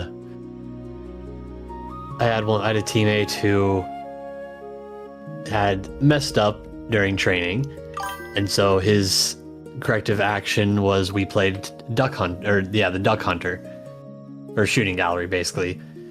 He would walk down a line, you know, like parallel in front of me, and every time I yelled bang, he would go ding and have to spin around. Except the only difference was instead of just normally walking, he had to be halfway crouched down, so he was kind of, you know, what do you call it, like duck walking in a sense. What's most the most embarrassing thing you've done in front of a teacher? Okay, so this wasn't embarrassing. Okay. I was embarrassed, but not in the way that you think. Not in the way you were thinking. But, so back when I was a kid, we used to break crayons and throw them at each other. So then, we started, like, I didn't do a whole lot of this. Like, I rarely ever threw a crayon. But, like, as a joke, the kids would throw a crayon at each other and, like, try to get past the teachers. Well, the teacher we had eventually got fed up with it and got really, really mad. Basically saying the next person who throws a crayon is going to have to go to the principal's office. Well, for some reason I had this idea. Again, I was in middle school. There was this boy that I kind of liked. I found a crayon and I tried to throw it at him. But instead of throwing it at him, it almost hit the teacher on the chalkboard, like right next to her face. Whoa. And then I acted, I didn't do that. And so she turns around mad. Like, she was just furious. She was like, who threw that crayon? And then she points, and again, this is not the kid's name, but I'm gonna come up with a name. She points to the kid that I liked and goes, "Jacob, you're going to the principal's office. It was you." And he's like, "I didn't do it." But you know what? I acted as if I didn't do it. I didn't do anything wrong. I got sent to the principal's office. I've called a teacher mom by mistake in front of about 10 students. Mom, is that you? You see, Winter, that's even funnier for me because my mom was actually a teacher in my school district. Luckily, I never had her as a teacher, but my older sibling did. So, yeah, I kind of get it. But I think more of the embarrassing thing for me was them knowing that my mom was a teacher there. Daddy Almighty says, for me, it was walking out of class, waving at the teacher with "See ya," and stepped in the recycle bin, rolled my ankle, fell into the chalkboard, and left a sweaty face streak across it. So, I have another one. All right. So, when I was a kid, I probably shouldn't tell y'all this one, but you know what? It's embarrassing. Okay, y'all asked embarrassing. I'll give you embarrassing. So when we were kids, if any of the children ever farted, the teacher would get so mad. Like she would just like go up in arms and ask who farted, and you'd have to go to the bathroom. So one day I thought I could get away with it. Oh no. She immediately smelled it and was like, "Who pooted? Who did it?" She's like, "We're gonna turn off the," because we had a TV in the room. "We're gonna turn off the TV. Everyone's gonna be silent until you tell me who did it." Of course, I raised my hand. I'm like, "I did it," and she's like, "You go to the bathroom." She did not. She did not like kids farting at all. I love that she uses the pooted term. Who pooted? That's what she said, though. She always asked, "Who pooted? Who did it? Who pooted? Who done it? Who done it? Did you shit your pants? You best go to the bathroom right now, ma'am." Did you shart your pants? She was mad. Like, she did not want no Putins. No Vladimirs. No louders, better. Cheeks pressed firm into the hard plastic chair and pushed like your life depended on it. Okay, but when you're a little kid, you're scared of any adult getting mad at you, right? So, like, I was scared. I was trying to hide it. But there was no hiding it past that lady. If you somewhat just let out any of it out, she could tell. She already knew. Don't know how she had it figured out. She sniffed it out, if you will. She must have had some hypersense. Like, I'm telling you, I couldn't even smell it.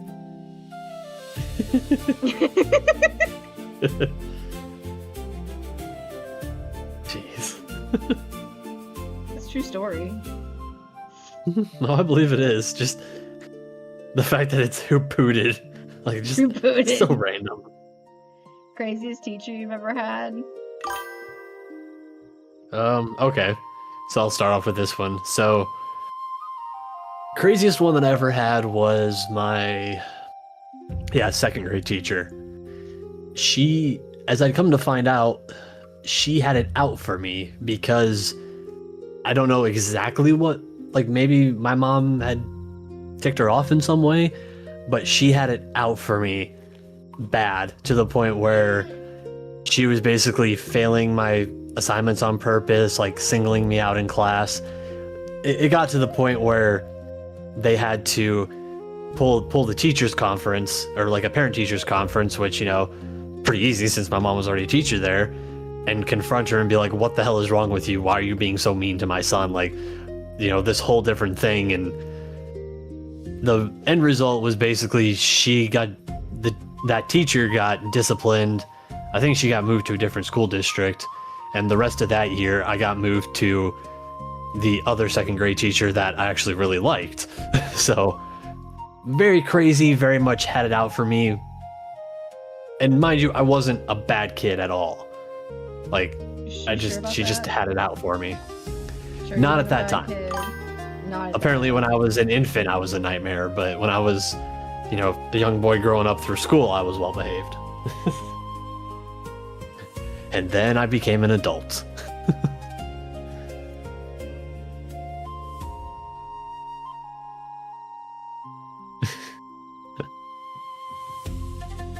Okay, so what was another question? They had another question. What's the craziest thing you've done in a drive-thru? I don't think I've done anything crazy in a drive-thru. Have you? Posed on the hood like a French model and had my buddy drive me through as I got my order. Put you on the hood? No, like, you know how people do like that laying on their side with their arm up to hold their head? And like that sort of like sexy pose type of thing. I did that on the hood of my buddy's car as he put me through the drive-thru. That's awesome. Yep. It worked. Her eyes were like going opposite ways. Could never tell which way she was looking. Anyway, my friend Donald came running into the coat room and she deadass pretty much choke slammed him. Oh my god. Damn. Was she like fired? They're like 7 or 8. Pretty sure my gym teacher was a predator. What? I had a teacher one time that had it out for me. Like, nothing I did, she was just always mad at me. Like, always. Just pissed off at me. I'm always wrong. Had, like, really bad grades, whatever. And then one day, like, my mom got fed up with it. Because it got really bad. And because, I mean, we were kids. We were, like, young kids. And she went in there and basically told her off. And like basically while the other kids were there, I'm like, Mom, why did you do that? But I mean, I haven't really had, other than that, I didn't really have very many crazy teachers. In a drive-thru, I have carried a friend on my shoulders as if I were a horse, and he had a safari hat, and in the window, the girl opened the window and laughed. My friend was like...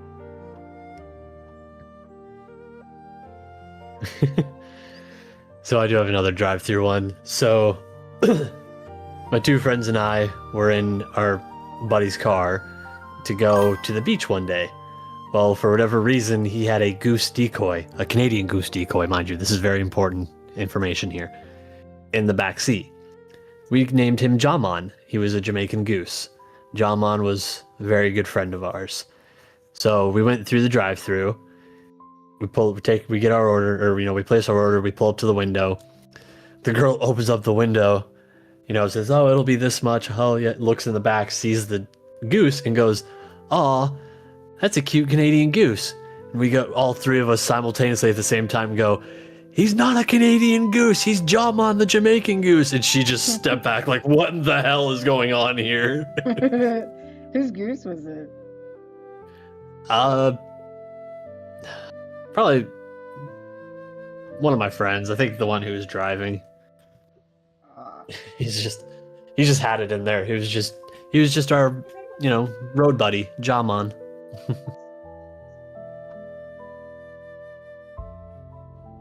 Crikey, a white girl in her natural habitat.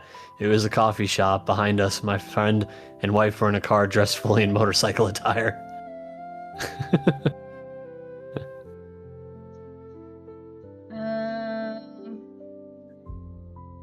Alright, do we have any other random questions? We didn't really have a lot of cheese questions like the Titanic one that we had that one time. Yeah. Well, Tata did earlier say be right back, more cheese questions soon. So potentially would be returning for cheese. Potentially. We don't know yet.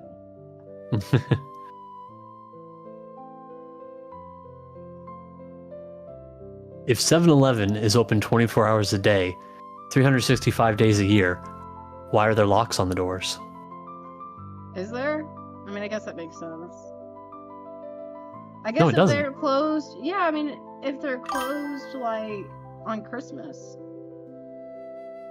No, if they're open 24 hours a day, 365 days a year, so open all the time.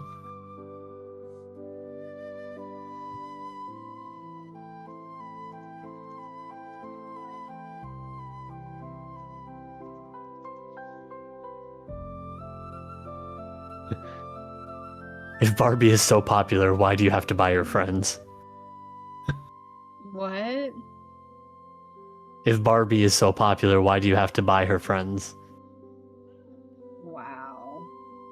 7-Eleven here and closed all the time? I think 7-Eleven does close here. I might be wrong though. Might be open.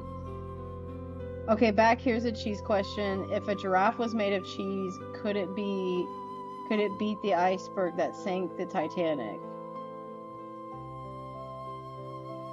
I don't know. I wouldn't think a giraffe would even be able to get out there. Cheese tannic Yeah. to metal music? What could be better than that? Never doubt the cheese. Problem with the cheese question is, how would a long-necked giraffe have like survived the cheese? The cheese giraffe survived being out there at all. It would probably fall into Exactly. the water.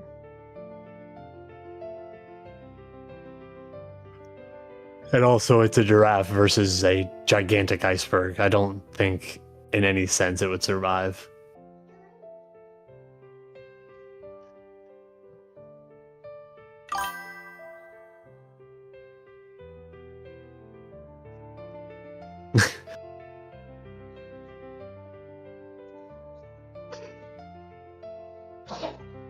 Bless you.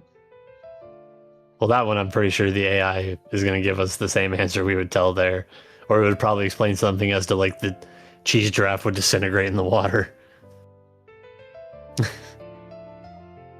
If you stack two pizzas on top of one another, it's two pieces. If you stack two lasagnas, you have just lasagna. Why? Because lasagna already has layers. Exactly. And I wouldn't really call it two pieces. I would call it a layered pizza. A layered pizza. Yeah. But couldn't you technically call that lasagna?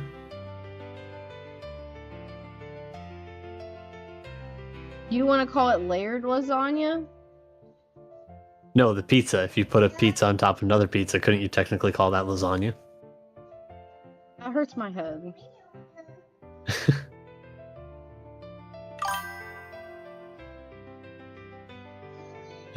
Pizza has layers. Exactly my point. What is a historical event that could have been completely avoided if someone had just offered the villain a good cheese board? Probably Genghis Khan. He probably wouldn't have been such an a-hole if he had been offered a good cheese board. A good cheese board. Yep. Joseph Stalin probably wouldn't have gone so crazy and put so many people in the gulag if he just had a good cheese board.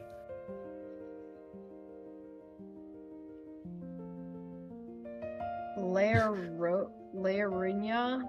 My kind of lasagna, if you know what I mean. Layeranya? Yep. Most important layer is cheese. If mustard cheese was a person, what would they be like?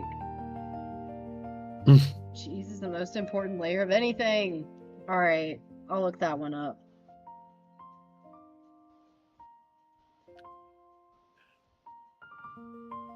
Is it Munster or Muenster? I think it's Munster, right? Isn't it Munster cheese? I think so. I got Winter's question. What would happen if Mario took a pipe and wahooed into the world of Zelda and punched Link? Well, that's a good question. I will Okay, look if this up. Munster cheese was a real person, it would be the ultimate laid-back, approachable foodie who is secretly a bit wild. The vibe, the ultimate crowd pleaser and life of the backyard barbecue. They're incredibly easygoing, pair well with almost anyone, and are fantastic at keeping peace. Personality mild and gentle on the surface, but with surprisingly earthy and bold depth of character once you get to know them, which is perfectly mirrors the flavor of monster sneaks up on you. The habits are they are a total homebody who loves to melt into the couch for a movie night, but they also clean up beautifully for an upscale wine and charcuterie board. Occupation, a fantastic, warm-hearted chef or the world's most welcoming camp counselor.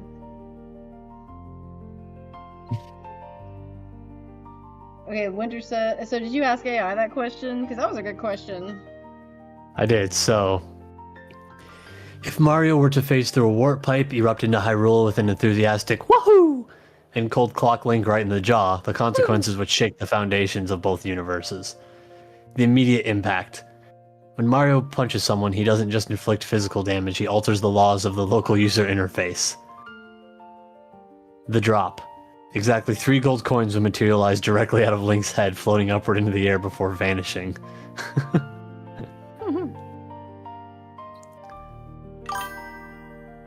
So here's the immediate reaction, and that's pretty much all of that. So Link is a seasoned warrior, but he's used to fighting monsters, ancient machines, and dark lords, not a highly energetic 5-foot-tall Italian plumber jumping 20 feet in the air.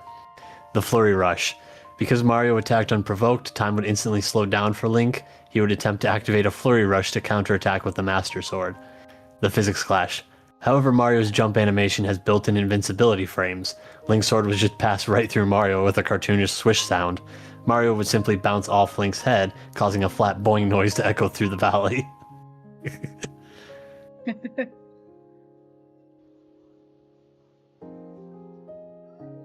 Stalin had daddy issues, and a god complex only had a fatal level of cheese that could have saved Russia. Exactly. Now that is a Pixar movie.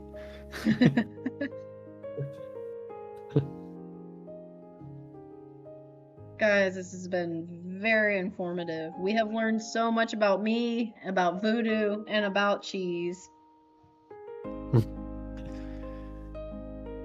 We have learned so much.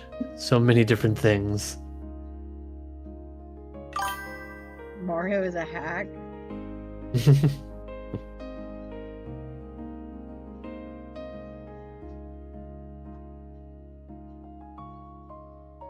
Alright, I'm trying to see if there's any other questions.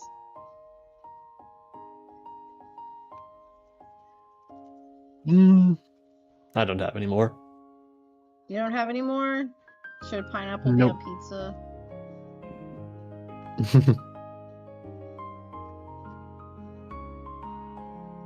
We already asked that one. Which one? Should pineapple be on pizza? Oh yeah. I was just being facetious. Okay. I feel like we didn't really come up as many silly stuff as we did. I think we were kind of like in a giggly mood when we did the reaction videos. True. If animals could talk, which one do you think would be the rudest? A honey badger. Oh, yeah, Right before Daddy Almighty even said it. Honey badger. Honey badger gives those fucks. Honey badger don't care. Rose, you and Voodoo should play Stardew Valley. I don't think I've seen Steam on that game. Can you multiplayer that game? I'm pretty sure you can. I'll look it up real quick. Oh, okay, you can look it up. So, I know this is kind of like off conversation because we were talking about all these questions, but Voodoo's almost there to Pokemon Unite. Almost. To being almost to great 5 or 6 or whatever. Then we can finally play together. Or like yes. do competitive together. If you had to start a secret cult, what would it be about? Well, I've already started one, so. Cold hot cheese, obviously, yeah. What about you, Rose? If you had to start a secret cult? I would do the secret cult of Rose. I would be my own secret cult. I am the hype! You plebes asked if a hot dog was a sandwich, but is it a taco? Someone said it was a taco. I think Evox said it was a taco. Yeah. Cheese cults. Cult of the Latter-day Swiss. That's brilliant.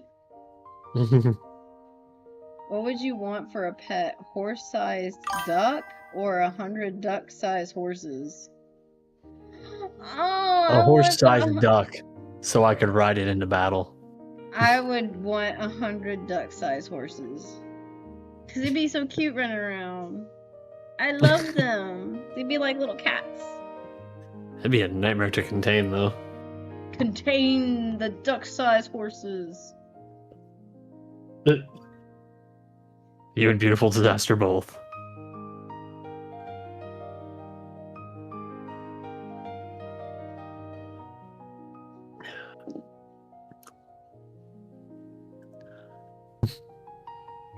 If a dog poop lasts weather for a week, does it become a fossil? If a dog pooped what? If a dog poop lasted the weather for a couple weeks and it stayed there, would it be considered a fossil? No. No. What is the difference when digging up a body that makes it go from grave robbing to archaeology? How old it is? I would terrorize a city with a horse-sized duck, and I'd step over your duck-sized horse. That's right. Simple and to the point, Daddy Almighty. Cats or dogs? Yes, a hot dog should be a doggo. Rude. Simple and to the point, cats or dogs. Okay, so I'm gonna say this. Dogs. Yeah. Dogs. Lizard. 100%. Lizards. Lizard. So, cats. I've been a cat owner. I've been a dog owner. Dog can actually care about you and cuddle with you. Cats just, they don't care. Some cats might be cuddly, but if you get kittens when they're a certain age, they will destroy your house and your sleep. What is the most useless talent that you have? What do you think is I've got useless this. talent? I've got this. Hang on. One sec. Oh, no. Tata. Tata, cover your ears. It is Wednesday, my dudes.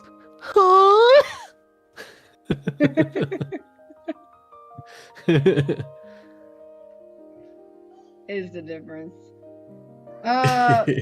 Is whistling a useless talent? No, because you can use it to get people's attention. So, okay, let me ask you this. So, I can't do this, but I have a sibling that can. Is touching your nose with your tongue a useless talent? Yes. Dogs for you, yeah. Dogs here too. Cats are bags of douche. Dogs. I'll take a blue tree monster as a pet. Cat be like, pet me exactly 3 times. 2 or 4 I might bite. Exactly. PTSD. Oh no, Voodoo. God damn, your useless talent. I warned you.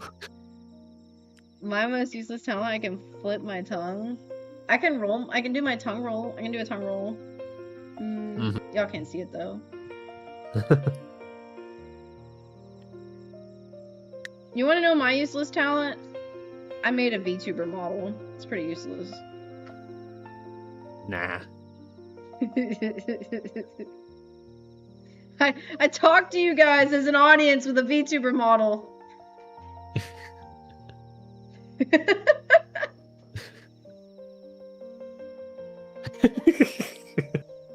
What?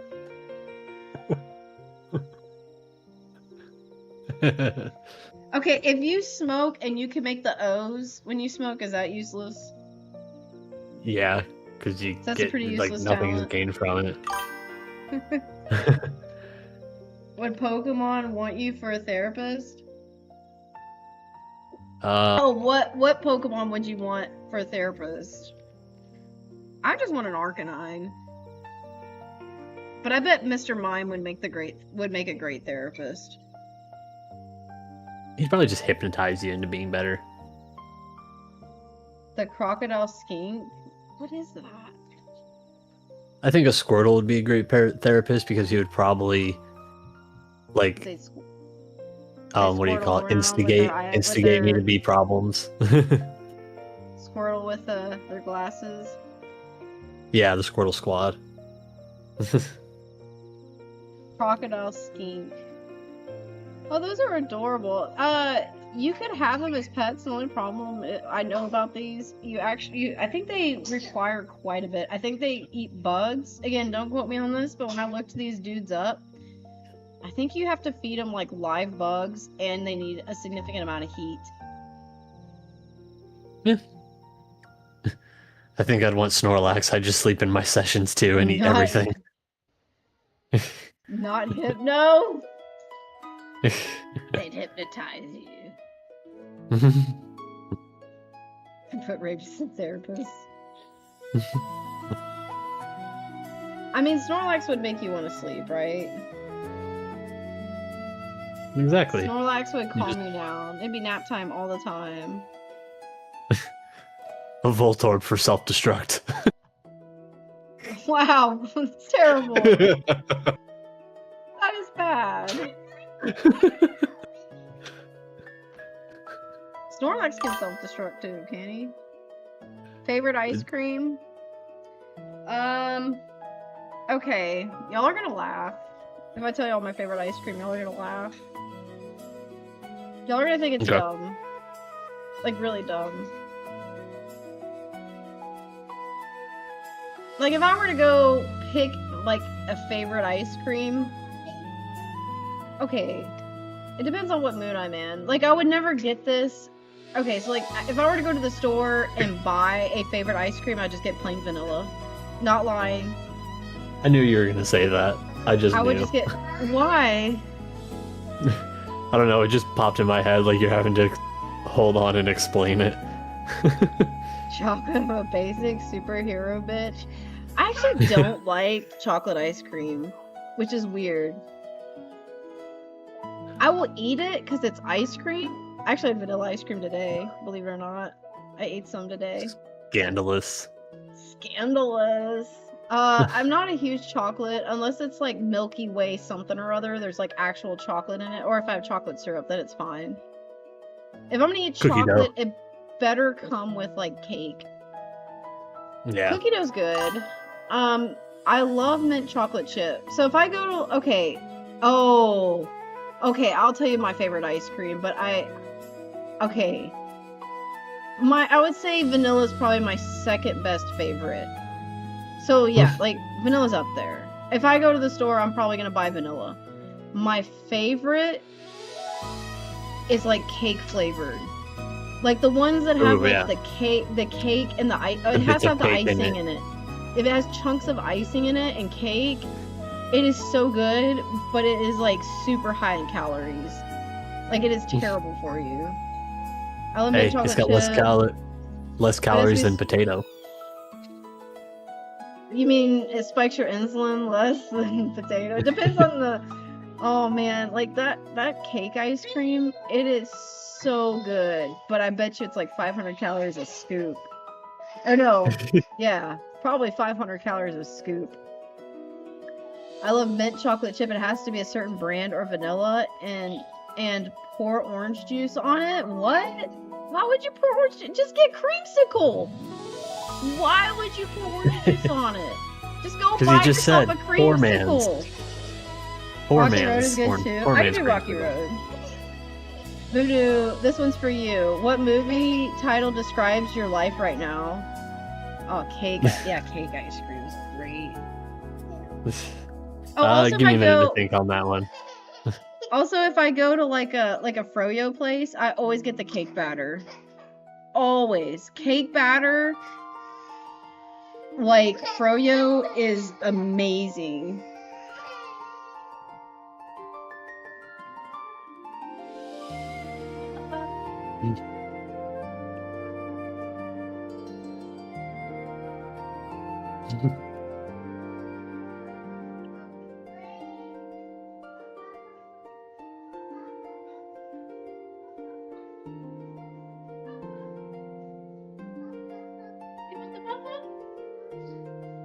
The baba.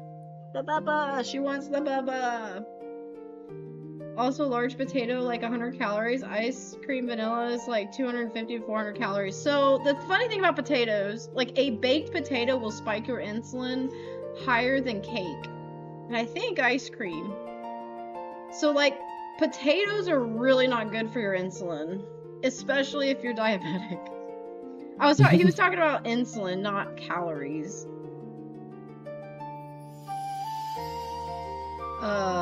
Way cheaper to make your own cheesecake? What are we talking about? Cheaper to make your own what? I know it lags, so I'm kind of missing what y'all are saying.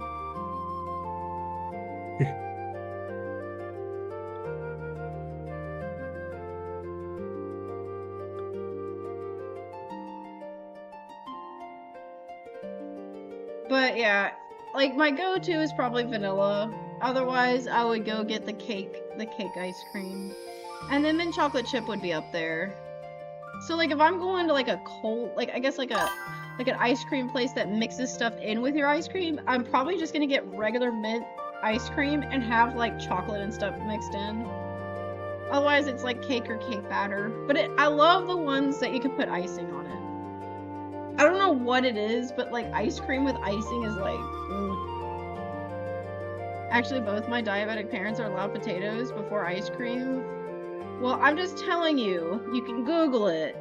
Potatoes spike your insulin higher than most things. They had to do frozen yogurt instead. That's all right, Winter, to answer your question. To answer Winter's question, my life would currently be Spaceballs as a movie. Your life is like Spaceballs? Yeah.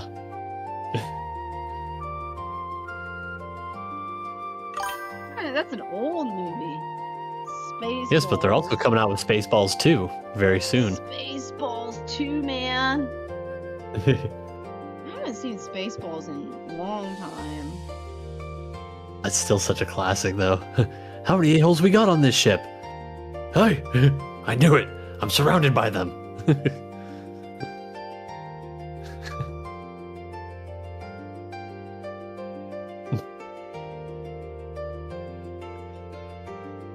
What's a weird song you listen to over and over again?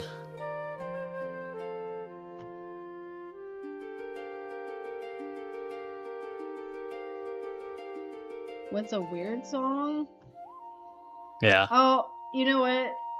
A weird song that I would totally, a weird song I would totally listen to over and over again was, Truck Coon. That's such a good one. Take me away, Truck Coon. I'm ready. Dairy Queen has a cake blizzard right now. Oh, don't tell me that. I definitely trust Google. Okay, I will send you a chart. Nothing spikes your insulin like sugar shit from Starbucks. I agree with that too. Their coffee tastes like burnt hair, and their sugar drinks are like 1 million calories of sugar and fat. Like, you can literally Google, like, AI. Like, I'll Google it. Does baked potatoes spike your insulin? Yes, baked potatoes spike your blood sugar. So, like, what is the glycemic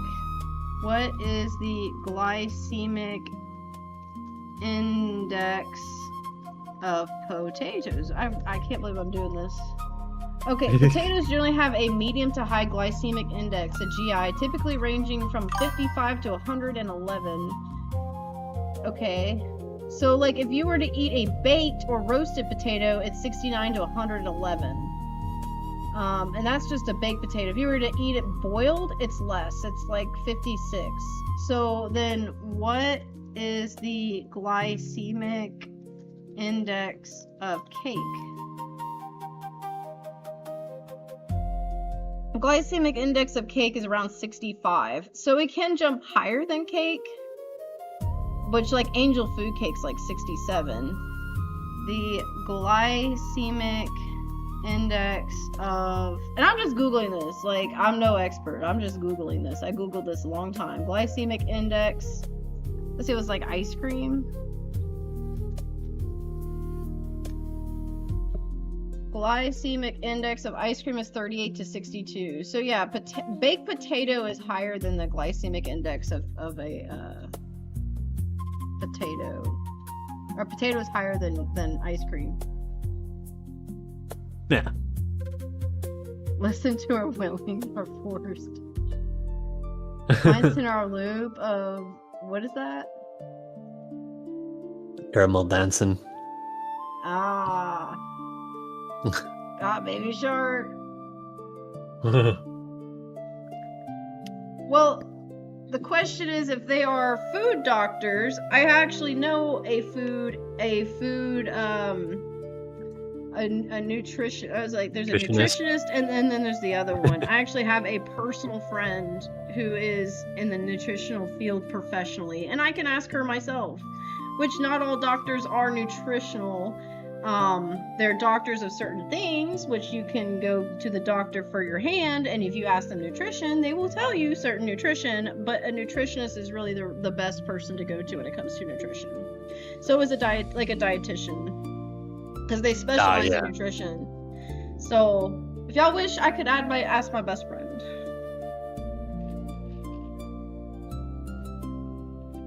But I would just go to a professional regardless. I'm just telling you what I googled. Whether or not it's true, you can ask your doctor if it's not. But I would recommend a nutritionist or a dietitian. Spaceballs. I can't believe you picked Spaceballs.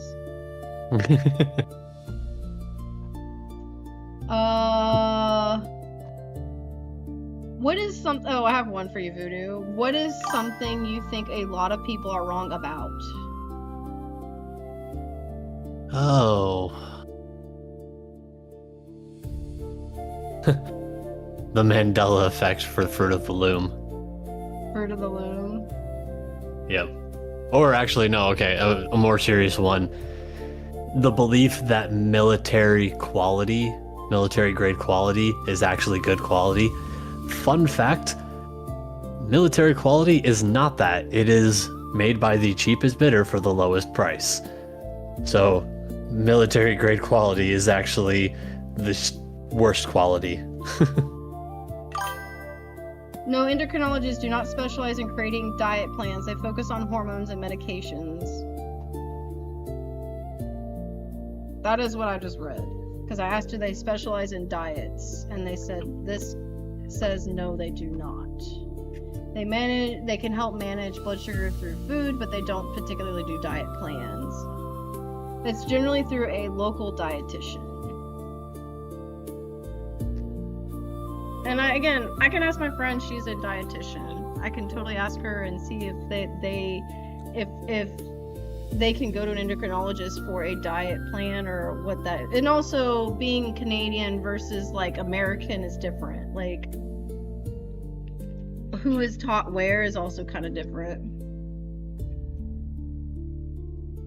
Just slow down your Tim Hortons intake. Well, I don't know.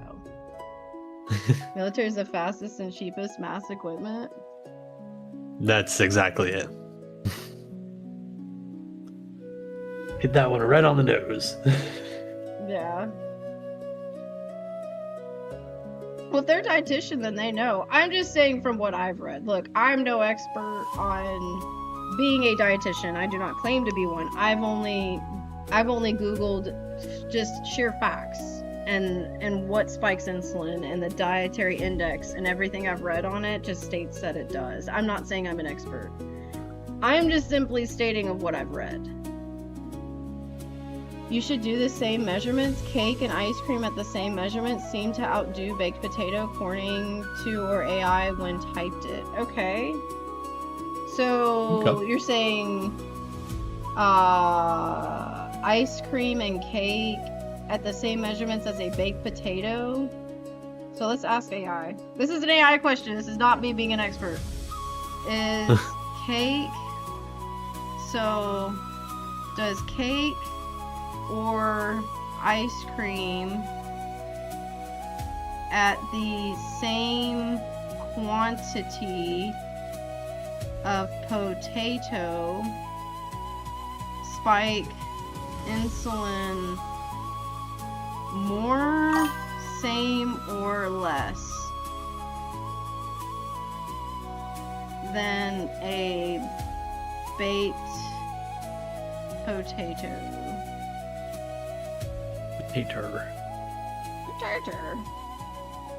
Baked potato will generally spike your blood sugar and insulin more and faster than the equal weight of ice cream and more, or roughly equal to and or equal to the weight of cake, depending on the entirety of the cake's fat content. The glycemic comparison. Again, this is AI. I am not saying I'm an expert. Again, I'm just simply stating what AI says. A plain baked potato is 85 to 111, which is very high. Ice cream is 37 to 60, which is low to medium. Cake with frosting is 54 to 65. Now, there is another component to this, there is a component to it that you can look at the impact. But see, like, the why baked potato spikes insulin more. A plain baked potato consists of highly gelatinized starches. Your saliva and gut enzymes break down into more pure glucose most instantly, dumping it directly into your bloodstream. So fat and protein do buffer, like ice cream and cake both have fats in them, which then buffer that sugar release, which I have heard that too. Also, there's something to do with like the actual effect versus the effect of the insulin, which is a different measurement altogether too. Exactly, depending on measurement and ingredients, almost like you need to know variables. I mean, yeah, that's true too.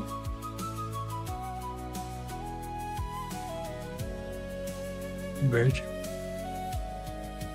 I think it depends on like the fat content and the release of like if there's more fat in it, it will depend on how fast the sugar's released into your bloodstream. So if you have less fat content, it will release. But I do know, so when I was, I do know for a fact when I used to have gestational diabetes.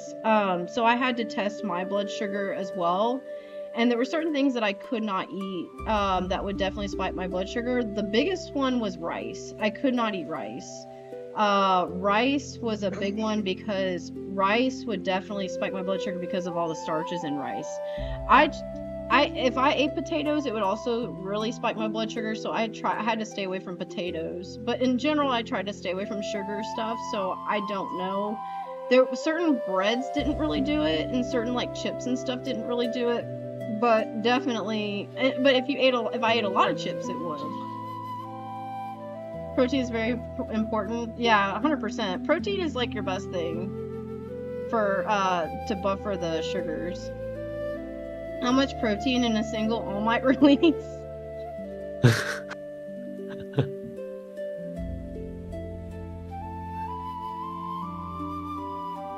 Rice was probably a big one for me. I could not eat rice, and I love rice. So, like, rice was one I could not eat when I was dealing with. So, gestational diabetes, for those of y'all who don't know, is basically you have kind of a temporary diabetes when you have a baby. And generally, it can go, like, basically you can become diabetic afterwards. I did not. It went away.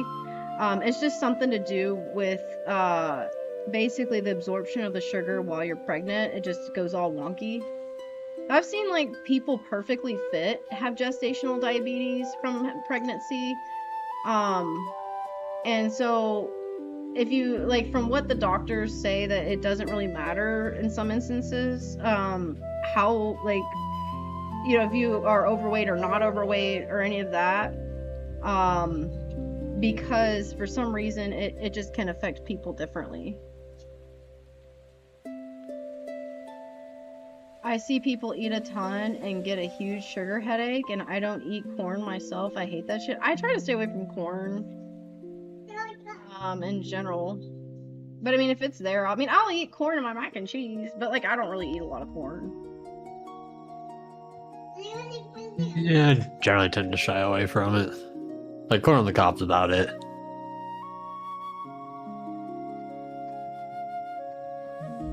Corn on the cob. I generally don't eat a lot of corn. It's corn on the curb. Corn on the curb.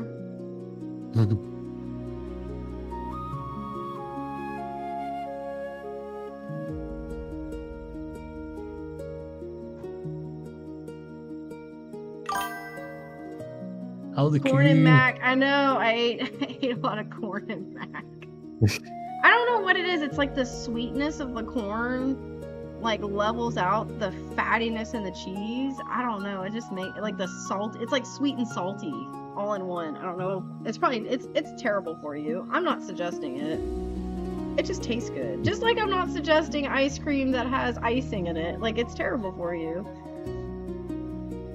Ever seen the Infinite Corn Hack? No, I have not. Am I fortunate to not have seen the Infinite Corn Hack? Or should I have known about the Infinite Corn Hack? You should probably know about the Infinite Corn Hack. Just know about it. Corn solves world hunger. Eat, shit, rinse, and repeat. I mean, fair.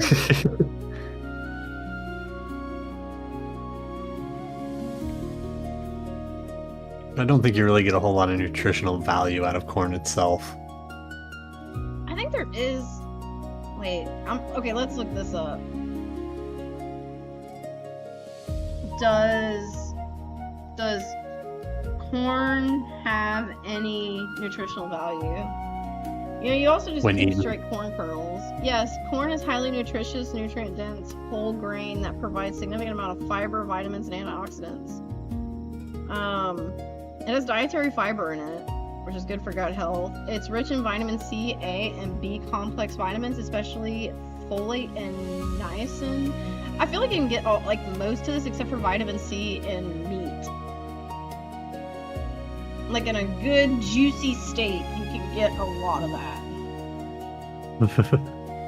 Exactly. But look, if you're vegan, gotta do what you gotta do. Corn is awful for calories. Yeah, I agree with that. It says carbs and calories. It's 75 to 85 calories. I'm guessing they mean for a medium. Okay, it says for a medium-sized ear of sweet corn, it is 75 to 85 calories, making it a valuable source of energy and complex carbs. It means it can make you fat. It's a fat starch. Oh, it actually digests slowly. It has a low glycemic index. Okay, so maybe corn, if it isn't like processed, it actually has a slower digestion rate. It's like pebbles that you poo out and helps the rest of your food. When people put corn in shepherd's pie, I'd fall off with that and add more meat. Add some meat! I mean, I agree. But so let me ask y'all this. Is pizza like the perfect food? Does it have all the healthy and nutrients? It has cheese, that's all you need. It's got fruit, it's got cheese, it's got meat, it's got vegetables if you add it, right? It's got carbs. When I worked on a farm, corn was used for two things: fuel, fermented, and pig food. Also, corn's probably used for cow food too. It plumps up cows, right? Yeah, so like, I wouldn't think of corn like in grains. Like, it's meant to make cows fat. So is milk, technically, right? Milk's made to make cows fat. So, like, my buddy, when they raise cows, they feed them milk substitute, which is just when they're little scaveroos and they're just the babies, but then they get weaned off it. Canadian here, poutine is perfect food. I don't think I've ever had poutine.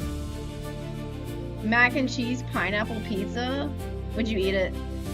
Would you eat a mac and cheese and pineapple pizza, Voodoo? I would try it. I would try it. Not gonna lie, I would try it. Not our cattle, free ranged and foraged. Same with the horses, and yes, poutine. What is poutine? It's the French fries with gravy and cheese on it usually, but you can always add other stuff y'all to were it. talking about this the other day. Yeah, because I couldn't think of the name of it. So that's the thing, though, is like. Oh, that looks good. That's like my best nachos friend- for Canadians. Yeah, basically. So my best friend who raises the cows, his dad is, still pretty much the one who runs the farm. He wants to free range them and let them forage, but he doesn't have enough land for them to free range on. So he has to feed them, with like the mixed feed stuff. But he does swear there is a difference between free range and, meal fed or mixed feed fed. Add pulled pork and bacon, all that fun stuff. That sounds amazing. Ooh, hell yeah. Is it poutine just fancy fries? Yes. But it sounds amazing. I would totally eat that. I would totally be all about that.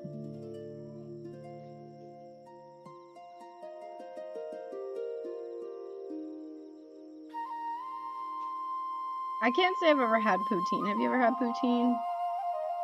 I have not, but I wouldn't be against it at all. I wouldn't be against it.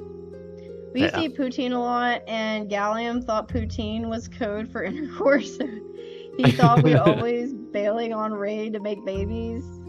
You know what's funny? I thought that it was the same thing. Not even lying. I thought that it was the exact same thing. Gotta make some poutine. No, the fries are only a delivery source for the cheese and gravy. They're just scoopers.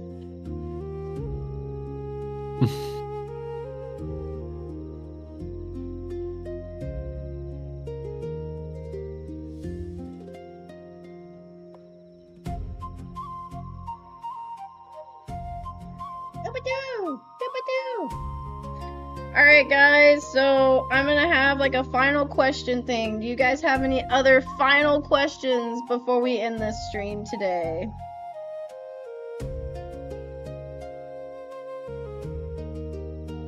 I feel like we've gotten our fair share of questions in. I feel like we got to it. If y'all have any last minute questions, we'll let y'all ask a few last minute questions. If you had to describe yourself in 3 words, what would it be?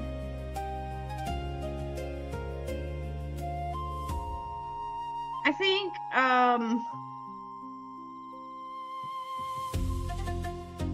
that depends on who you ask. What's your spirit animal? Mine would be a horse. I'm pretty sure my spirit animal's a horse. Mine would be a bald eagle. Caw-caw! Would it be one with guns in its hands? Pew pew pew. Yeah. Yeah. If I had to describe myself in 3 words, I think it'd be like if I told you my 3 words, it may not like another person wouldn't agree. Like be like, no, you're not that. I think I'm artistic. That's a word. That is a word. That's a word. Yeah. I think I'm adventurous. I love a good adventure. Horse-sized duck, duh. Duh, that's your spirit animal. Alright, so there's your 2. Adventurous, That's artistic. 2. Adventurous, artistic. And a mom. Yeah. We do. For some reason, at first, I thought you were going to say moth. I don't know why. I'm a moth. What about you? Redneck would be the first one. definitely. Here we go. Yeah, you can describe me in 3 words. If you want.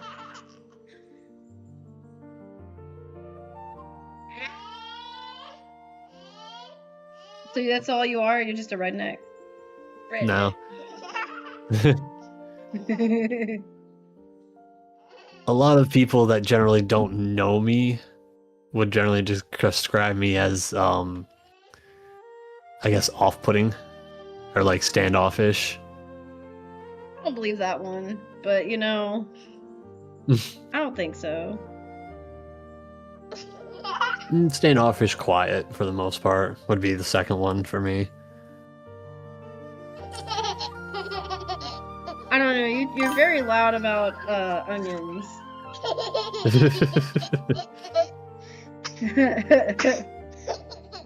Winter says I'm dead, almost dead in every game. Spun, ADHD, and artsy.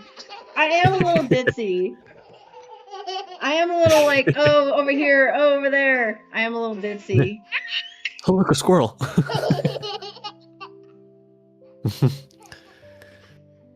All right, so you're quiet, standoffish, a redneck, and then you have one more word.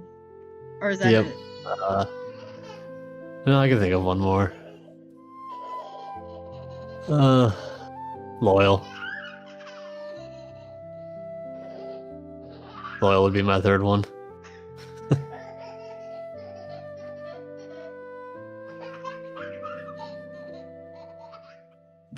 Ladies have a time of her life. Can hear the laughter. She likes it. She likes her nice little pants on her.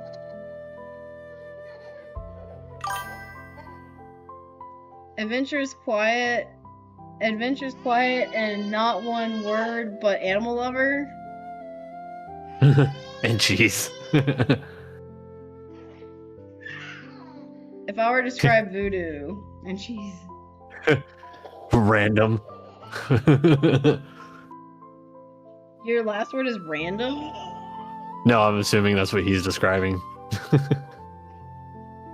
Or unhinged. Alright, so what's your last word? I already said loyal. So, Winter says honest, moral, and selfless. Oh, Which, thank you. I would agree. I would agree 100%. I appreciate that, Winter.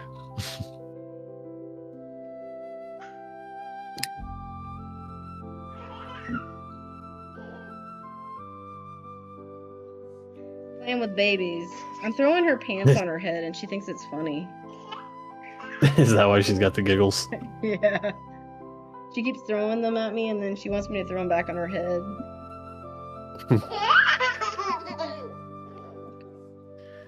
Let's think of 3 for Winter. Winter's definitely artistic. Oh, 100%.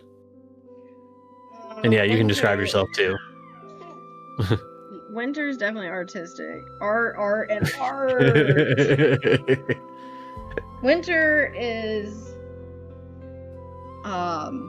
Winter follows the rules. So what do you call that? Law-abiding? Law-abiding? Law-abiding citizen. All my description: jacked abs and glutes, and shreds to get cool guitar. Artsy, law-abiding, and a Jedi. I would say for Winter that I would describe him as creative, critical thinking, and I'm trying to think of the right word for it.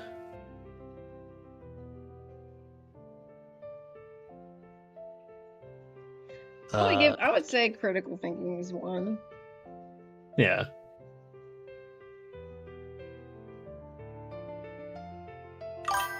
Winter's basic white girl. Winter's really smart when it comes to video games. I'm not saying you're not smart any other way. I'm just saying you're really smart when it comes to video games. Like you can be the best at a video game if you really wanted to. Yes, we'll put maniacal as your last word, Winter. What is that word? Maniacal? Maniacally insane. Oh. But I don't know if there's a word for like being gifted at video games. Schmert. Schmert.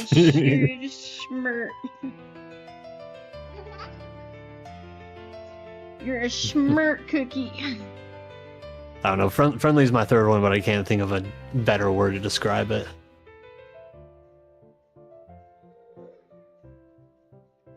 Winter's artistic, smart, and law-abiding.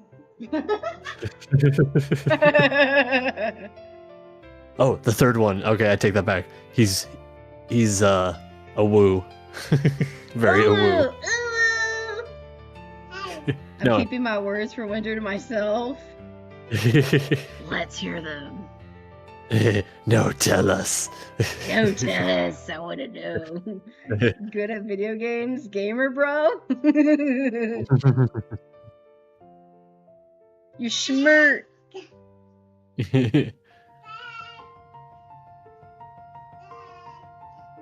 Very good. He's very lycanthropic. Very a woo.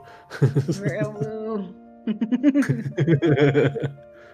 Very creative. I would say artsy or creative because like you also know music too, like musician. That's why I went. Yeah, that's why I went creative. Is the word for a good gamer guy. Winter is asking gay.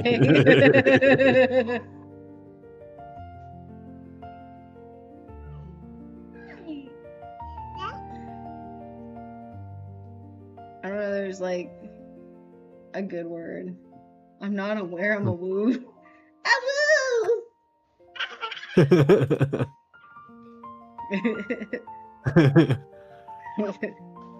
Well, I mean, you are a winter wolf, so I would assume you will woo sometimes.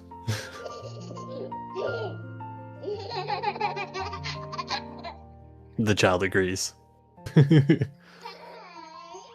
Oh, he's saying I'm not aware I'm a woo. I misunderstood that. Yeah. He's not self-aware, he's self-awoo.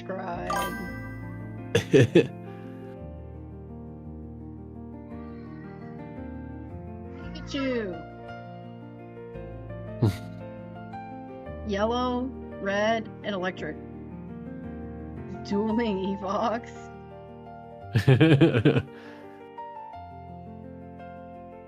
Evox is loud. like loud, like he's gonna be the party of the room. Yeah, he'll be the life of that room for sure.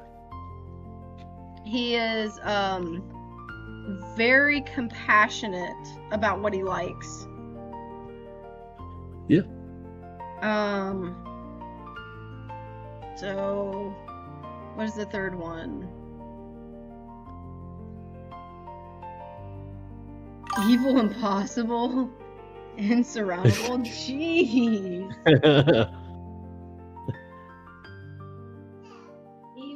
I mean, I guess to go with compassionate, like he takes a strong interest in things he likes, like Yu-Gi-Oh, for example. Like he knows that stuff inside and out very well.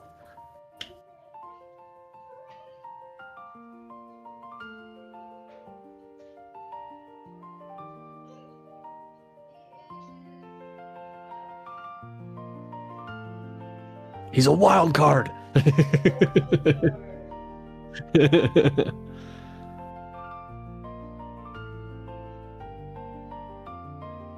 think of another word for him. Supercalifragilisticexpialidocious. Yeah, I don't know about that one. Evox is a hidden talent. Singing broken record. Yeah, he's definitely a hidden talent. That true. That too. He's a good voice actor. Yeah.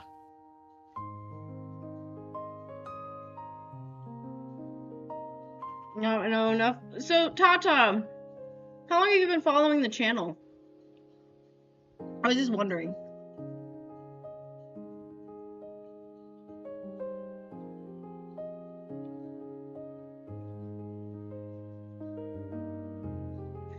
I think he is very he's very compassionate, or he's very did I say that, compassionate about what he very compassionate.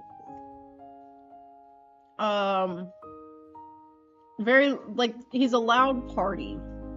He will make his appearance known. He will make himself known in a whole room. He'll be the life of the party. As for dueling him, I'd say unfair, savage, and all around a dueling god. I'm just gonna say that. Vocal, yeah.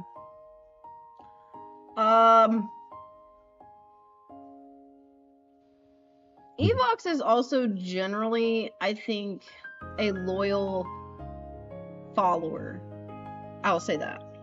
He is loyal. That too.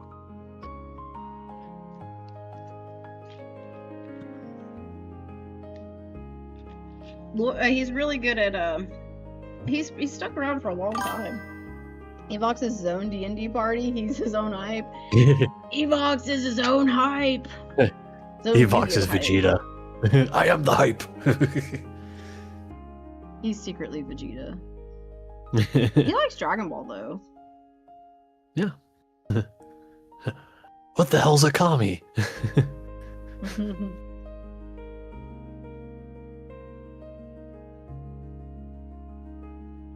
Anything else? He was probably the biggest help early channel back when Rose had 200 followers. Yeah, I agree. He was there since young Rose. He'd been there for a while. He found me over a YouTube, I think it was a YouTube short. Or it was a YouTube video. It was one of the two. The V in Evox is Vegeta. Secretly. Also, he's a good cosplayer, I think. I think he cosplays quite a bit. Oh yeah, that too. The V, yeah. The V in Evox stands for Vegeta. He is the Yu-Gi-Oh hype.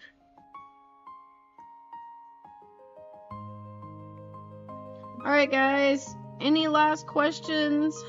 Comments? I'm probably gonna wrap up stream here in just a minute. Thank you guys all for joining. We didn't really get into the silly questions. Since the first Terraria stream? Oh, I thought it was Terraria. But I took a break from YouTube after my laptop broke, so not that much. I was thinking it was Terraria, actually. I was thinking you and Evil Larry Man joined around the same time in Terraria. Yeah, that's right. I don't know how long we've known each other, just that we collabed in some stuff. We've known each other a lot longer, though, because I was big on Instagram with my art before I went into YouTube. So we've known each other for a lot longer. I was wondering, Tata, I guess it was from the Terraria stream. Speaking of wrapping up, I'm wrapped up like a fucking burrito. I need to get a burrito blanket. Does anyone want to fund me a burrito blanket? I'm just kidding. Giga Chad muscle burrito. I need to buy me a burrito blanket. Actually, I don't even know what they cost. Let me look on Amazon.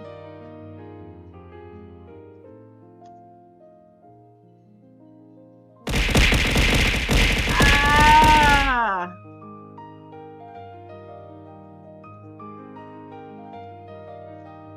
Burrito blanket. A burrito blanket right now is $14 or $11. You can get a burrito blanket for $11.99. If anyone would like to fund $11, I could become a burrito just for you. Used to be bigger on Instagram, almost 3,000 followers. I know, that's pretty massive. By the way, how are you doing, Zabuchi? Thanks for the throwing things at me. That was really nice. 100% get a Temu one, and I'll send you a decal of it on instead. I can see that.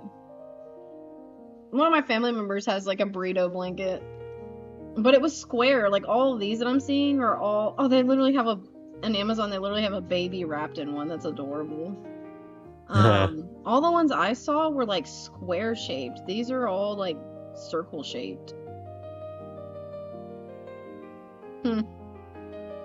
I don't want to be a burrito. Oh, you could be a pizza too. You want to be a pizza blanket? You could be ramen. I actually did used to have a pair of ramen pajama pants. It's pretty I get awesome. 15k points, and all I can do, and this is all I can do. Well, I'm gonna try to figure out more things we can do with the points. For a while, we were doing like the art challenges, but I really haven't done an art stream in a while. And then Evox just was asking me the art streams to do a bunch of like impossible art challenges, and no one else was using them. So I kind of am still gonna do them, but I'm probably not going to do them to that extent. I don't think I'll ever push to grow there, and Instagram is so toxic now. From 2100 to 4800. The problem with Instagram now is there's a lot of AI on Instagram, which is not really Instagram. And then now they have like all this like random videos that are like supposed to be funny, I guess, but they're kind of cringe. Art is always nice to see. It is always nice to see. I wish there was an Instagram platform that just allowed art. That would be awesome. There are like Kara, I think it was like Kara or something, but like no one's on it. So like as soon as we can get the points going, we'll get more point stuff going. Ton of AI forced to do reels. Yeah, I know. And unfortunately, artists feel like the bad thing about Instagram too is artists feel like they have to keep pushing content fast because Instagram will keep you relevant the more you post. And so I think a lot of these artists are getting like burnt out, so they use AI to help them make whole pieces, which is not great either. All about the trend, not the craft. It's just basically Walmart art now. I was big on Instagram before I did YouTube. Back when Instagram, I think, was the thing. And then Instagram, I don't know, they did some sort of update, and then after that, I kind of quit. I still will post there, but I kind of quit. Anyways. So I kind of want to know what you guys want to do as far as streams, because I kind of like this. It was nice just doing like a chat stream. I don't think I've ever done just a chatting stream in a long time. We usually like pick a game and run with it. But these are kind of fun. It's kind of fun to chat with y'all and see, you know, what's up with you guys, like ask questions. But we ought to do like come up with different ones. So Voodoo and I were thinking about doing like some streams where we try different what do you call it? Like try different random sodas, or try like random like bamboozled or something. Yeah. That's why Sam Does Art says big artists are using AI now just to remain relevant. Unfortunately, that is the case. I made like 1 to 2 pieces a month, and some AI neckbeard mouth breathing how do you say that word? Troglodyte prompts 10 plus posts a day. But I mean, a lot of big artists are now doing that, it seems. They're either posting every other day a new piece, or they're posting like all the time, and it's obnoxious. But the unfortunate thing is Instagram does that. You and Voodoo head to head and getting over it, I'd lose. Voodoo, I think you'd probably have me beat. I don't think so. I think that game will make me so mad. I'd probably quit halfway. You don't think so? I think you'd have me beat on it.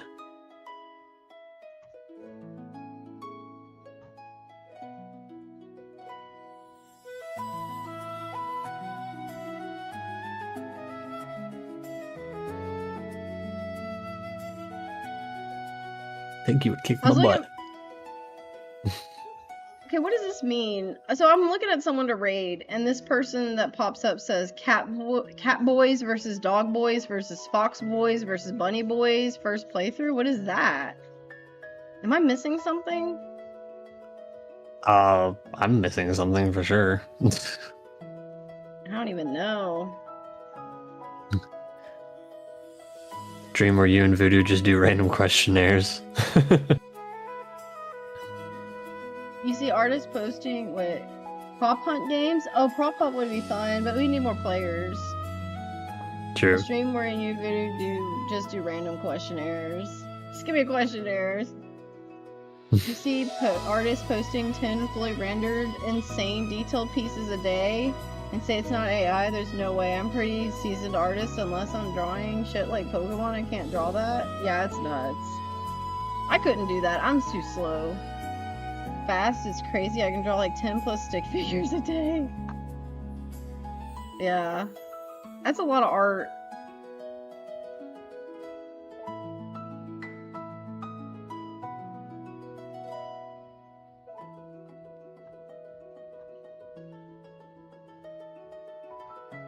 Alright guys, I'm gonna find someone to raid on Twitch.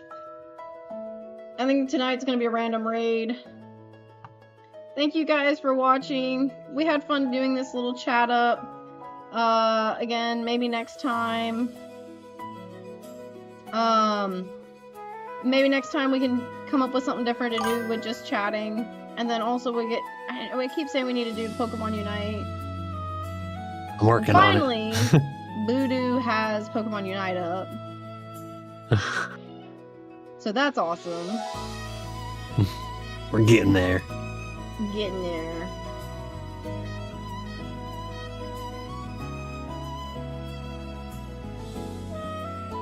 Hold on, I'm trying to find someone to raid. Alright, guys. Later, dudes. Later, my dudes. See ya. Wednesday. See ya. Ah! Read my DM. What is it? You read my DM. What is, oh yeah, what is the AI in that? And someone raged. Yeah, that was my bad. I also want to see you guys do a Halo 2 Legendary playthrough, all skulls. Oh jeez. I love VTuber. Have a good one. Yeah, y'all have a good one. Have a good night. Okay, bye. Bye.